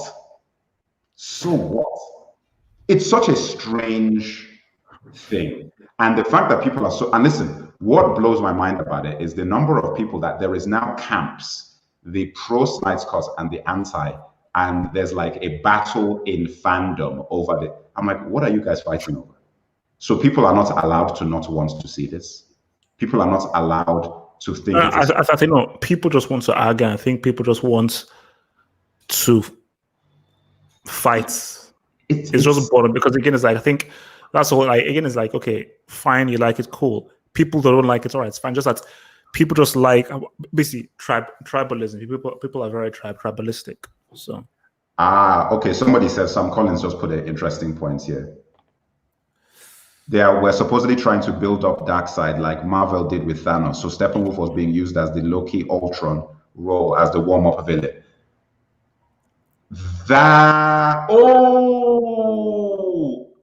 Okay. So basically, Justice League that we got was supposed to be Justice League Part 1. You see what I'm saying? So then there would be a Part 2 where Darkseid would be the actual villain that you're warming up to in Part. I see what this guy was trying to do. That's still silly. It's still silly. That's okay. It doesn't work because the actors chosen are trash. You haven't properly built up the films. So because Avengers work because you are so invested in the character because of how good the films are, how good the actors are, how good the casting is. So it works. Henry Cavill is boring. Ben Affleck is a trash actor. That lady, she doesn't know how to act. She's just a model. So you've thrown them together and expect us to care about them. It's not. It can't happen. It can't happen. Well, you know what? Look, I mean, I do agree that when you look at the collection of folks that are in this Justice League, it's not strong. I mean, it's like you're comparing that to what Marvel have. Marvel have Robert Downey Jr. for God's sake. You know what I'm saying? Like they've got like real stars, like like people who are playing these roles who have their own line of films. So by the time that they even come to, because I keep telling people, I'm like, if Robert Downey Jr. wasn't in Avengers, that thing wouldn't really work very well. He definitely can. And then you've got Chris Evans, who shocked me at how good a Captain America he was. Like you've got so many like angles. That was just really good casting. It was really good casting. Yeah, it was really good casting, but I didn't think he was going to be as good as he turned out. That was a revelation. Like I'm just like, I was shocked. It was good casting, but I'm like, when I watched that first Captain, I'm like, man, this guy, what a good choice. And he maintained that. That is what I mean by giving somebody an opportunity. Remember what I said about making somebody a star, making them a lead? When Chris Evans got that role, you'll be like, how the hell did this guy get a role that big? What are you talking about? This guy then, within 2 films, by the time you get to Winter Soldier, Chris Evans is carrying the movie. He's carrying he's the guy who is the main guy in that film, justifiably. That is what I'm talking about. You took a guy from obscurity who was like in playing supporting roles in all these sort of films to being the lead in something where people be like, whoa, okay, does a great job and then becomes a star. That being said, it's like, look, when you look at Justice League, it's like, to be honest, what are we talking about? We're talking about Ben Affleck, you're talking about Gal Gadot, you're talking about, what's that guy's name? Aquaman. Jason Momoa. I mean, what are we, this is your lineup.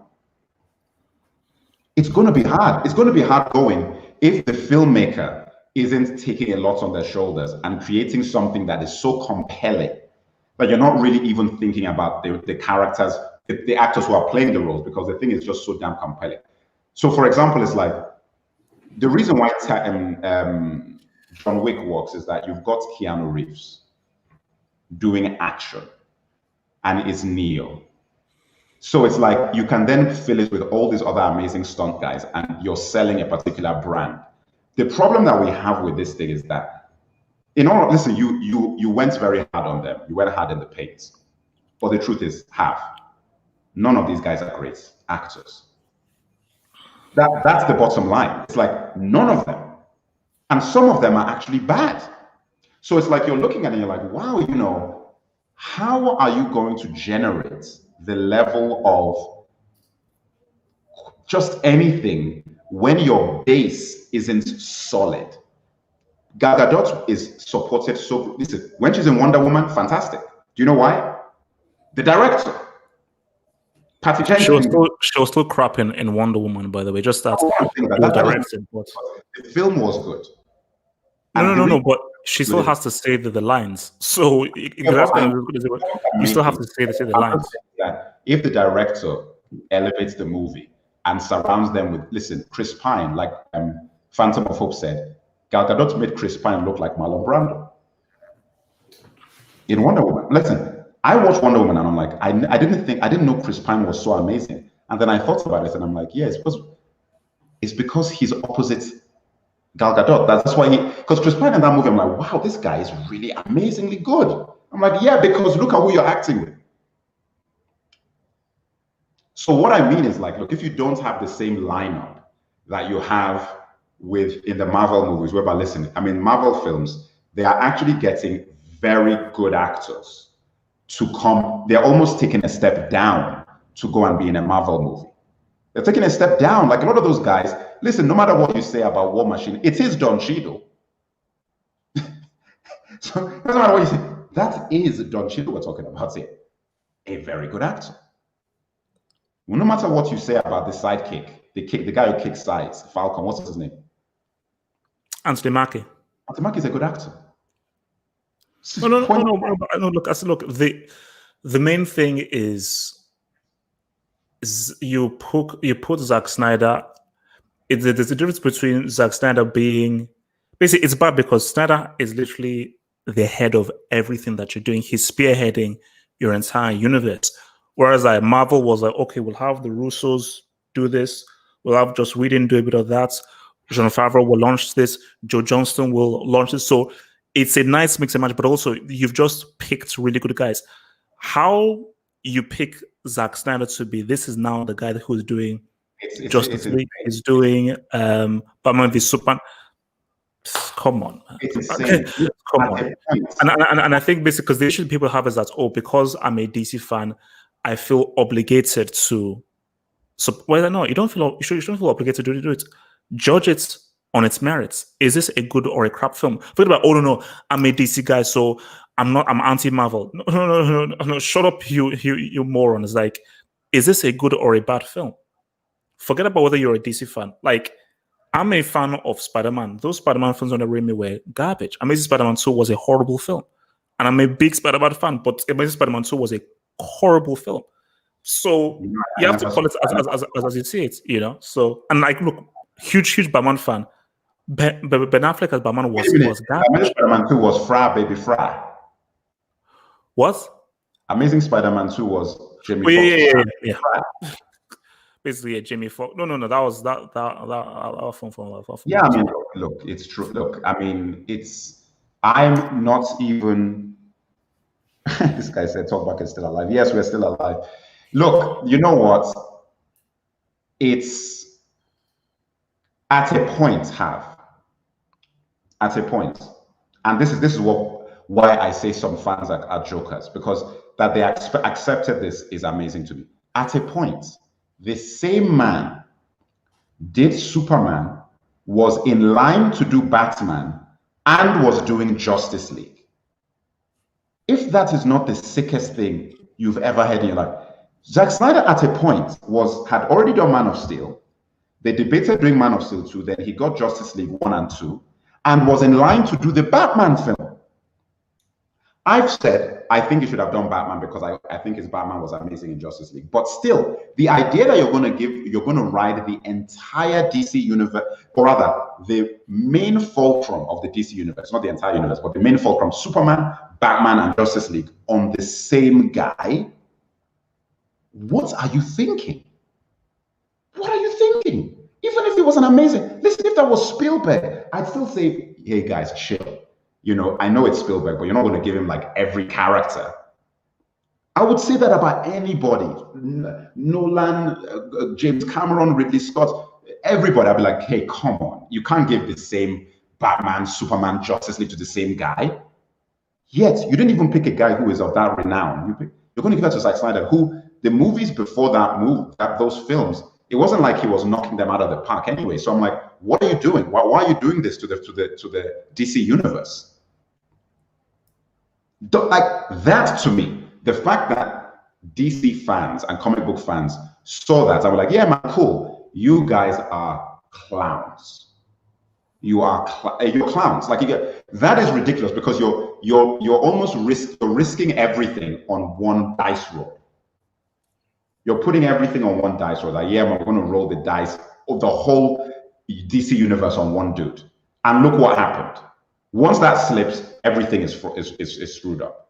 You're now having to go down the direction of a Batman who says he's not going to train. A Batman who says he's not going to train. Who's thin? How can you have a thin Batman? Who's going to be afraid of you? In what alley? That is like the craziest thing I've ever heard in my life. Who is going to be afraid of you? I mean, look, for me, my thing is that, look, like, basically, let's see the trailer. So again, everything about it is bad. You're driving a regular car. The costume looks like a mess. Who is this? Let's see the trailer and let's just see what the trailer looks like. Batman is going to be driving like a Mazda or Toyota or something. Yeah, like in the picture, it looks like a regular car. And I was there's a picture of the Batmobile. Yeah. When did that come out? It's like ages ago. Like when the costume came out, the picture of the Batmobile came out the day after. Oh, goodness, I did see that, didn't I? Yeah. Oh my God. You know what? That shows how little impact it's made on me. You know, as I did see it. Where it looks wait a minute, didn't it look a bit like the one that was in Justice League? I don't know. No. It looks like the one from the '60s TV show. Are you serious? Wait a minute. Batman, Batmobile, what's it called? Pattinson. Are you serious? Why? How did I miss this? Oh my goodness! This is the car. Hey,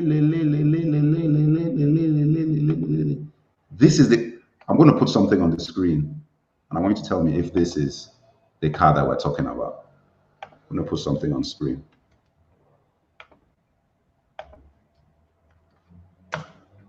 Is that the car? Well, that's not the image of. I think that's the car. But there's an image of Batman and the car. But I think that I don't care about whether Batman's by the car or anything. But that is the Batmobile. Yeah. What bloody hell is going on? Oh yeah, I've seen. Oh my lord. Oh my lord. This is. You know what? Now I know what this guy is doing. Now I know what this guy is doing. You know, now as I'm seeing this, you know, I completely missed this. Is that it? Yeah. Yeah, now I know what he's doing. Now I know what he's doing. Yeah, it's over. It's over. It's over. Because it's a detective film. He's doing like, you know, those 60s like gumshoes, Private Eye.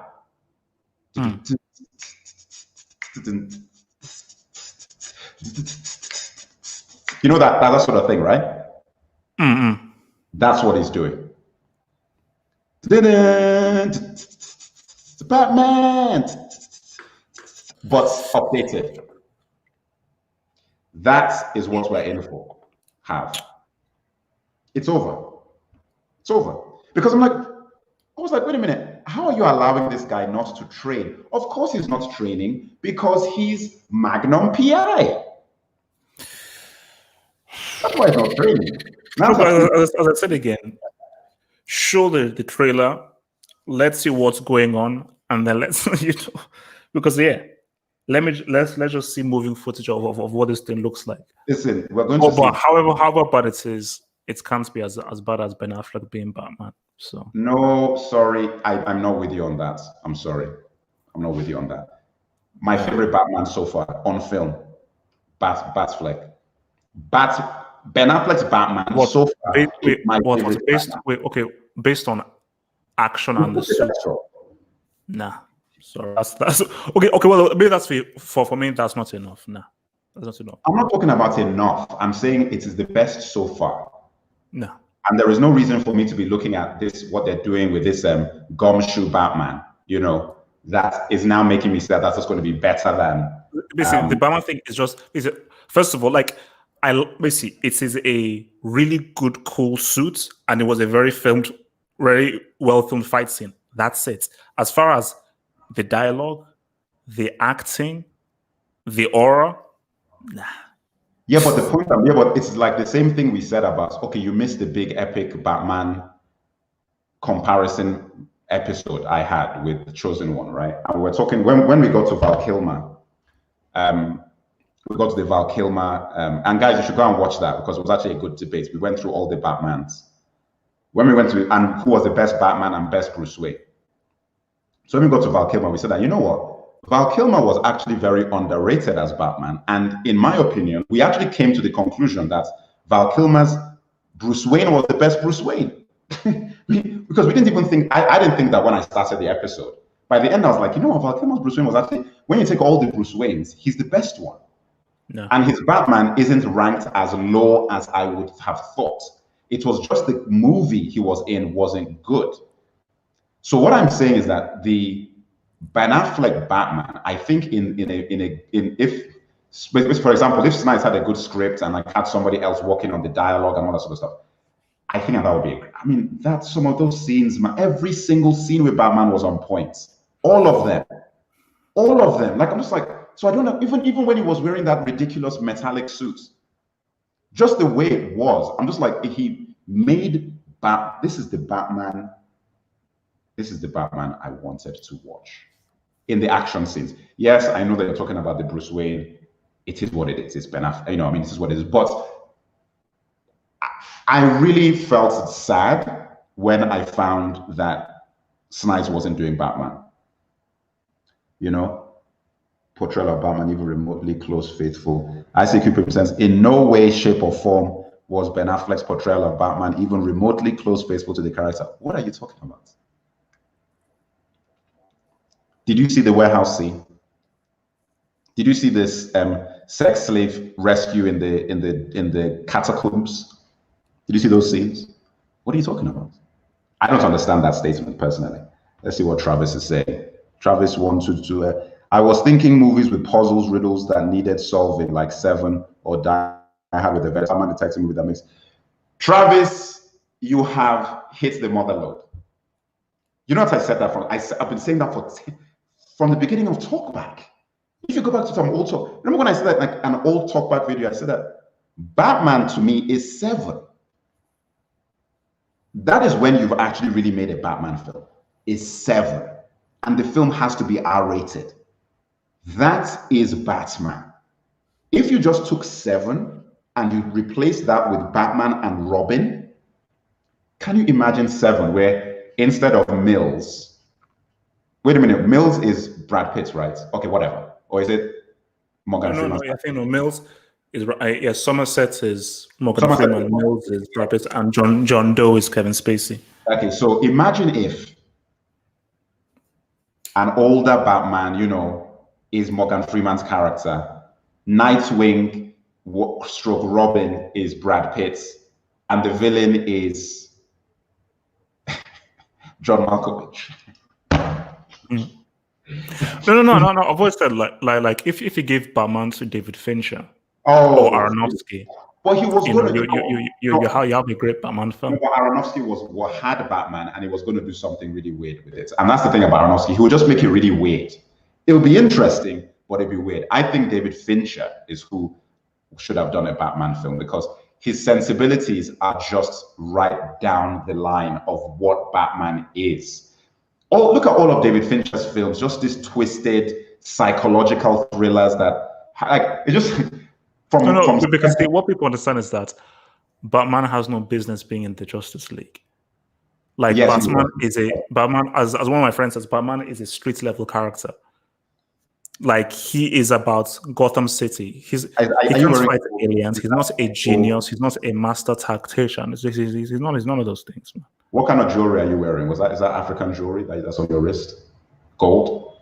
No. Yeah, no. It's from from Nigeria. Just thingy. Yeah. So I mean, look, I think everybody agrees. And yes, Rusty Shackelford, I agree. Joker was doing a lot of Riddler stuff in CDK. Yes. But it doesn't matter. Like, listen, the Dark Knight. And that was the issue about the Joker in CDK is that he was half Joker, half Riddler. He was the Riddler. So you're mad, you're crazy, but you're extremely smart, and you can think of all this. It's like, it's too really weird. It was the Riddler. It's too much. It was the Riddler. Like all the stuff Joker was doing in Dark Knight, I'm like, this is the Riddler. This isn't the Joker. The Joker is. It's funny, you're right. It's like it was a mix because there are some things he did where I'm like, yeah, that is what Joker would do. Like, because he's just crazy. So when he crashes the party, that is a Joker scene. That's what Joker does. Like, he just crashed the party. But when he says that, oh no, I planned this all along to have. Exactly. That's not like, Joker. No, come on, man. Like, it's like how is a guy who is a psychopath and mad plan and do all these intricate planning things and everything? Come on. No, Joker was, from as far as I've always read it, is impulsive. He has one goal. So, for example, in the movie, he'll just be like, today's silly act is I'm going to blow up the museum. And he just goes and just tries to do it. He doesn't go and like leave clues. He doesn't do that sort of thing. Like he'll just kidnap the mayor's daughter or something. And then now Batman has to get it back. Oh, Joker again. He's just done something crazy. Riddler is the kind of guy that sits down and will have a plan of like this. I'm going to lay these breadcrumbs, and then I'm going to do this, and then I'm going to get Batman to, and I'm going to make him realize who he really is, and then get him to do these things and whatever. That's the Riddler. So in Dark Knight, the Joker was actually the Riddler. He was the Riddler. He wasn't the Joker. It was the Riddler, it is what it is. But it was such a weird thing that I looked at, and I'm like, the funny thing is, and listen, there's two things about Chris Nolan. He should have done the Riddler, but the Riddler isn't as popular as the Joker. So he had to do the Joker. So therefore, he turned the Joker into the Riddler, because the Riddler is more in line with the way that Chris Nolan makes films. And if he was allowed to just do, or if he just chose to do the Riddler, Dark Knight would have been even better, because he could have leaned, because the Riddler is actually about riddles. So he would have made a crazier film because he is that sort of filmmaker. So it would have actually been a more interesting film. The second part about it is that, look, at the end of the day, Batman, I feel like we've already called it. David Fincher should have done it.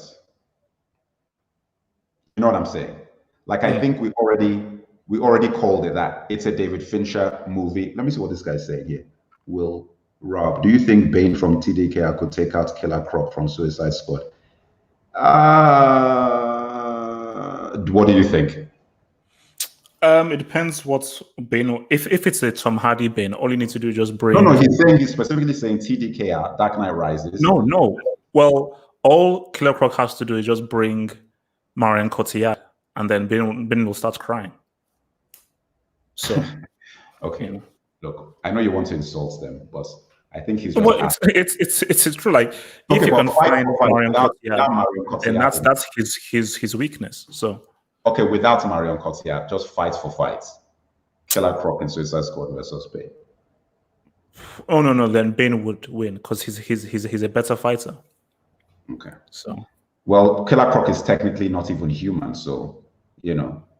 Well, I mean, if it's close quarters, you know, Bane would win. But if it's like if it's close quarters, no, but things that he's going to have to get close quarters because if Bane is fighting Killer Croc, they don't have guns, you know, they're not going to be shooting each other. Well, you see, the point that some Collins made is key. Is that's what I thought, that Nolan would do the Riddler for the third film. So him doing Bane, you see, again, it's him doing Inception. That Nolan has to know what his strengths are. Your strengths is narrative and plot, and Riddler is perfect for narrative and plot. Bane, that's action, because that is now physicality. You know, and you don't know how to do action. You know how to do plot. So. Get the Joker treatment. Let me put that out. But but you see, Two-Face, that's a great story. Yeah, Two-Face is a great story. Like that story arc of Harvey Dent thing. That's a great story that can be told over 3 films, but wasted. But remember that I said that Riddler is my favorite villain. When favorite is a weird word to use. Riddler, Two-Face is my. I'd call it favorite. Two-Face is my favorite villain. Who's your favorite villain? I remember you said. Is this Batman villain?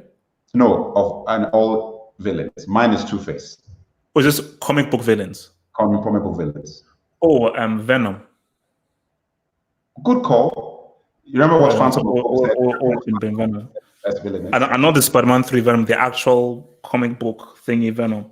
Do you remember what Phantom of Hope said his favorite villain is? No. Who? You'll blow your mind. Sabretooth. Oh yeah, I knew that. Yeah, I knew that. Big because he's a huge fan of Wolverine. So Sabretooth. That's like the most low rent. What a low rent show. Like Sabretooth. I remember when he told me, I was like, what? Of all villains, of all comics, Sabretooth. What does Sabretooth even do? He just like growls and like I found that very funny. I mean, maybe that's just me. The thing is that I've not read the comics, so I'm not going by the Sabretooth in the film. So I've not read the comics with Sabretooth and Wolverine. So something Creed or something like that. Anyway, no. I mean, look, Two-Face, yes. Two-Face to me has been underserved. He's not been respected. You know, I don't think that he's been saying, ooh, good call. I'm going to put something. Okay, that's a good call. Let me put this up first. A great story is Mr. Freeze, the 90s cartoon version, but they shitted that away in 1997. They did. Solo Riddler movie. That is a great call. Solo Riddler movie with David Fincher directing it. What do you think? Also, what you mean, Batman and Riddler? No. Like, you know how they did Joker? Oh, for Riddler is he's a psychopath, like, but a ridiculously intelligent one, who everything is about clues. That is a perfect film for a police detective story. It's perfect. For me, I just think it's more interesting doing it in a way where you hardly see him, and it's not told from his point of view because he's mysterious. Because then it just ruins the mystery. We see how they did it in 7, where you hardly saw what this guy was. You're like, man, who the Well, heck is this? that's how the Riddler. I mean, the Riddler doesn't have to be that way. I know that they did that in Seven for the suspense, but I don't think that the Riddler has to be done that way. You know, I think that the Riddler, you can listen. If you do the Riddler where you're showing how he came to be, you know, what his origins was. Why are you laughing? Like, no, ICQ Pimp's comments about Joker is just a. What did he say? Joker is just a white guy that kills. How is he the greatest villain? Like, yeah, I've never understood how they put Joker as I say, for me, Joker is the most overrated villain. It's because of psychology, though. Because Joker, like, look at what they did with the film. You know. No. For me, like Joker isn't Vader, Sauron, Venom. Those are actual villains. Sorry. Vader. Vader is a toss-up for me. Vader or Two-Face. Vader is one hell of a villain, right? Because that's a man. Like, he's got a personality. Darth Vader has a personality. Like, there's so many. I mean, obviously, without having to look at the prequels or anything, Vader is one hell of a villain. Well, no, I still have Sauron as my number one. Sauron didn't do anything. That's the beauty of it. Like, he a guy that hardly did anything, but still had that amount of impact on people. Just those first 5 minutes of Fellowship of the Ring, one of the best introductions to a villain in history. Let's see now. You know what would be awesome? A true Punisher movie done by the John Wick directors. What do you think? Oh no, for me, I always say like Batman is a poor man's Punisher. You know, like what? Punisher is a poor man's Batman is a poor man's Punisher. He's a poor man's Punisher. Like Punisher for me is like a really good Punisher film. You could really go somewhere with that. So you're saying that Punisher is better than Batman? Are you saying Punisher is better than Batman? For me, I've always said that the way I viewed Batman was what Michael Keaton and Tim Burton did. A guy who wears grey pajamas and doesn't kill. Like you're essentially a clown. To me. Who did Burton's Batman kill? He killed Joker. Oh yeah, but by mistake. He didn't do it intentionally. No. He wanted to. The guy wanted to kill him. He tried to save him. What are you talking about? When he was hanging off that thing with his he did not kill the Joker. Yeah, but he did a thing that led to him being killed. You're talking about the way you're talking is that there's a Batman who just kills versus a Batman who doesn't kill, and that would be Snyder's Batman who literally was killing people in Justice League. I mean, Batman v Superman versus. Wait a minute. You see, that's what also confuses me. That was Justice League. Was that Batman v Superman? Warehouse scene, the rescue scene, that was all Batman v Superman, not Justice League, right? That's my mistake, man. Listen, man, look, those movies are so damn confusing. I know this will ruffle feathers, but David, no, this will ruffle feathers, but David Ayer would make a fucking insane Punisher movie. The Tax Collector was extremely visceral and violent, even if the story. Yeah, I mean, the guy's already hit and miss. Yeah, listen, that guy is just writing wise, he did Training Day. I've watched almost all the David Ayer movies except the latest one, this Tax Collector. I actually watched a bunch of them in the cinema. I watched Training Day in the cinema. I watched Harsh Times in the cinema. I watched what was that one with Keanu Reeves and Forrest Whitaker? What was that one called? Street Kings. I watched Street Kings. Obviously, I watched Suicide Squad, and I watched that horrible film with Arnold Schwarzenegger. And what was that? Last called? Stand? No, the David Ayer one. Sabotage. Sabotage?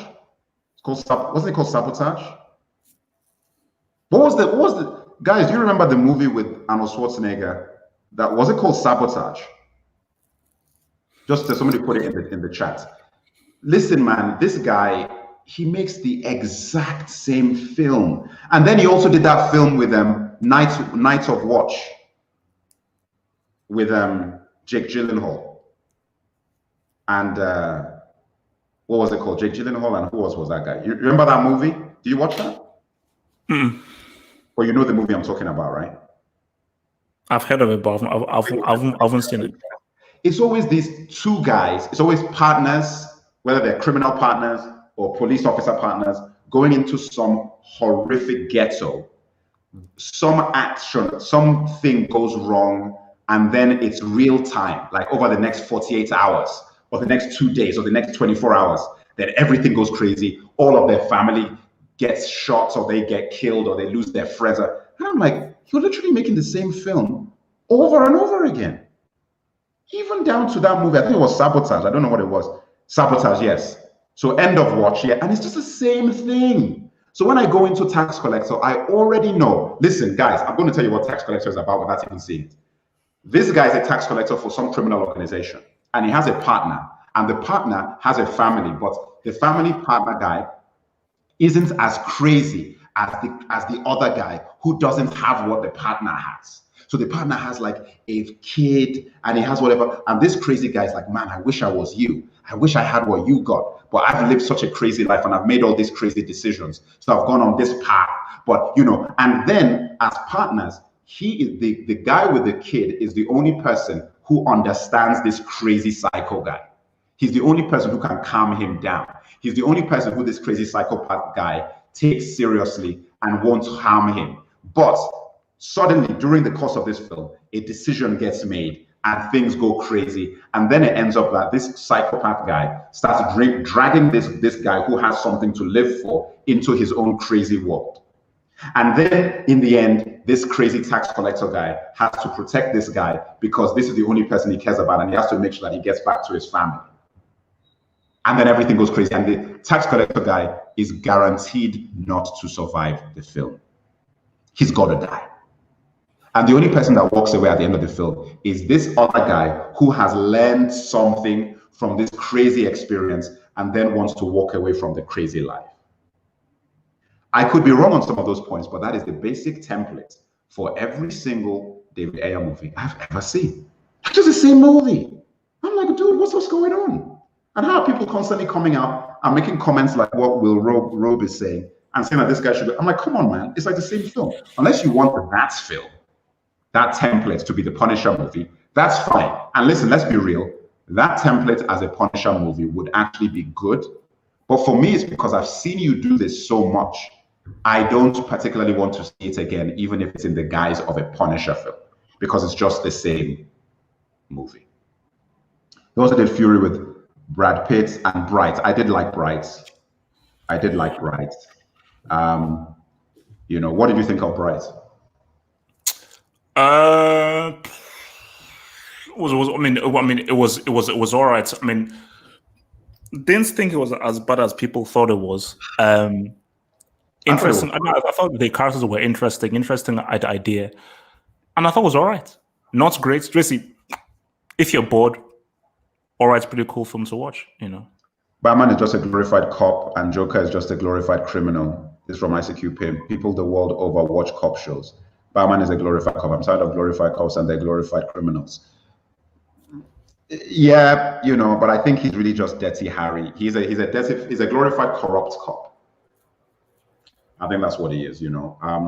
But anyway, look, let's end this. Okay, go on. What were you going to say? Then we'll just wrap this up. No. I'm just saying that. Yeah, I mean, like, yeah. Yeah. Okay. So they've had 4 different live-action Punishers at this point. If they move on from Bernthal, they need to wait a while. All right, look, let me just address this once and for all. Okay, Blue Arrow. Okay, let me just, I don't know, I'm sorry, brother, I love your concept, but will you address Hollywood God and what happened? All right, look, have hope. Do you know anything about what happened on Talkback with Hollywood Rape, aka Hollywood God, aka no. So on? Okay, so basically, and I've already addressed this, and I'm not going to talk about this again after this, okay, just so that everybody understands. Talkback are the myths and legends of fandom. Okay, like we appear from the ether world and we come in once every so often to check that things are okay. I came out of hibernation from some weeks ago, and we're doing a show. And Hollywood Rape, who is a veteran of Talkback, I mean, Hollywood Rape goes he's not from the very beginning, so he's not of the same level as Darth Bishop and some other guys, but he's definitely from a very early stage of Talkback. So I think he joined Talkback like maybe 1 or 2 years after we were in it, right? So he was on the Senate and everything. So I respect Hollywood. Hollywood also hosted a few shows for us during the Blog Talk era. So I respect Hollywood, okay? And I know that he's a very polarizing character. There's some things he says which I don't like, and I don't allow any sort of like things on the Talkback realms that he says on his own personal channel. That's his business. Now, he came on, and in the chat room, when I was trying to do a four-way conversation with Rusty Shackelford, I think was in there, Batval was in there, was me, and I put Hollywood Rape in there. At first, Hollywood Rape was just talking too much. Like, I was just like, listen, man, you need to calm down so that I can get this feed and the dynamic going. And I was like, you need to let guys, you can't take over my show. Like, just relax, let's go. And he wasn't listening to me, but I was like, listen, fine, I'll try and deal with this. So I was trying to deal with it with muting when he wasn't saying something so I could get other people in or whatever. Then, while this was going on, Danny Valdez, aka Danny Soprano, who is also a veteran Talkback guy. He's from back in the day as well. He was also on the Senate. So I'm not going to disrespect real Talkbackers. If you're a new guy on the block, then that's a different thing. These guys have been with Talkback for like 10 years, some over 10 years, even though we haven't been active for a long period of that time. Like, these are guys from back in the beginning when I still had hair and Have Hope still had hair. Now, Danny Valdez was in the chats and he was insulting Hollywood. Big time. Insulting him, trashing this guy. And I was looking at this and I was like, damn, what the hell is going on? Did these guys have some kind of personal issue or something? I didn't know what was happening. I just Now, while this is happening, I'm trying to control the actual conversation, and Hollywood is just talking over people and everything. I'm like, Hollywood, relax. And I'm trying to control what is going on in the chat room and saying that, yo, look, if you have an issue, what's the problem? So while this is happening, I then say, look, I've got to get rid of somebody so I can control the show and we do not go off the rails. Because I had too many people on the feed. My internet was slow. That wasn't even really the reason. It wasn't even so much the internet being slow, but I just had too many people on the feed. And this stuff was going on in the side thing. So I removed Hollywood off the feed. And then I started talking to Hollywood in the private chat, and I was trying to explain to him that, listen, I'm not kicking you out. I'm just saying that, listen, I've got too many people on the feed. I didn't even bother telling him about what Danny Valdez was saying because I'm sure he was going to see it. But I explained to him that this is the reason why I've taken you off the feed. Clearly, he wasn't listening to me or didn't believe me or something. And then he just left and he said that, oh, I've been kicked off Talkback because of Danny Valdez. And I'm like, Danny Valdez doesn't run Talkback. So how am I going to kick you off because of another Talkback guy? That's not what happened. So anyway, this thing became a thing. And then Hollywood then went on his channel and created an entire video about this and posted it on our video. And I watched the whole thing that he said. And I was just like, man, look, that isn't what happened. That isn't, what was going on. You're looking at it completely wrong. But it is what it is. And, people can say what they say. But Talkback is old school. We're not of this new school of, listen, fan channels now, their entire brand is attacking other people and attacking the industry and just posting negative videos over and over again to get clicks. That's not what we do. When you watch Talkback, it's a celebration of fandom. And if we have an issue with a particular picture, we say it. We're not just sitting here just like wallowing in negativity and attacking other. I don't care what any other Talkbacker says. When we were doing Talkback in the heyday, there were guys who used to attack us all the time and make videos about us and like talk about how trash Talkback is, oh, we're this and we're that. And I'm like, okay, free publicity. I don't care. All I care about is providing good forums for Talkback guys to come on here and enjoy the conversation and listen to things. So Blue Arrow, that is what happened. Hollywood Rape is respected here because he's been dedicated to this thing for such a long time. I definitely don't agree with everything he says, but that's like, it's a free country, it's a free world. But I don't have any issue with Hollywood. You know, I don't like some of the stuff that he says, but that's like as long as he's not saying it on my channel, then I don't really care. Like, you know, all I can do is just judge people, but for hey, my apologies. I just wanted to know what happened because I'm not sure what. Yeah, no, that's the deal. We're gonna have to jump off soon now. Yeah, I know what we're gonna end now.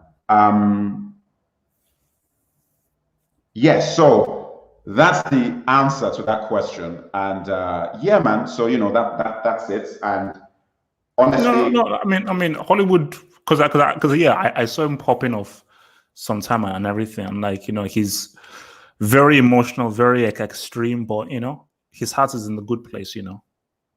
Yeah, I mean, you know, and look, like I said, you know, with fans, people are passionate, and I respect dedicated, authentic fans. Like, you know, he's an authentic fan. It's like no matter how crazy you think he is, he's for real. Like, this guy's been supporting from the beginning. You know, when people are fair weather, they come in and out. This guy's always been there. You know, so it's one of those things. And look, you can't like everybody.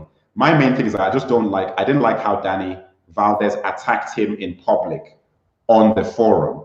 And I've already spoken to Danny Valdez about that, and he's not going to do that anymore. And like, listen, if you have an issue with somebody of that level, you go and do that on your own private channel. You do that privately, directly with the guy. You can't be coming on Talkback and be insulting guys like that. We don't do that here. Other channels do that. We don't do that here. If you do that, you get, in the end, you just get removed. Like, well, you know, we're not doing that, you know?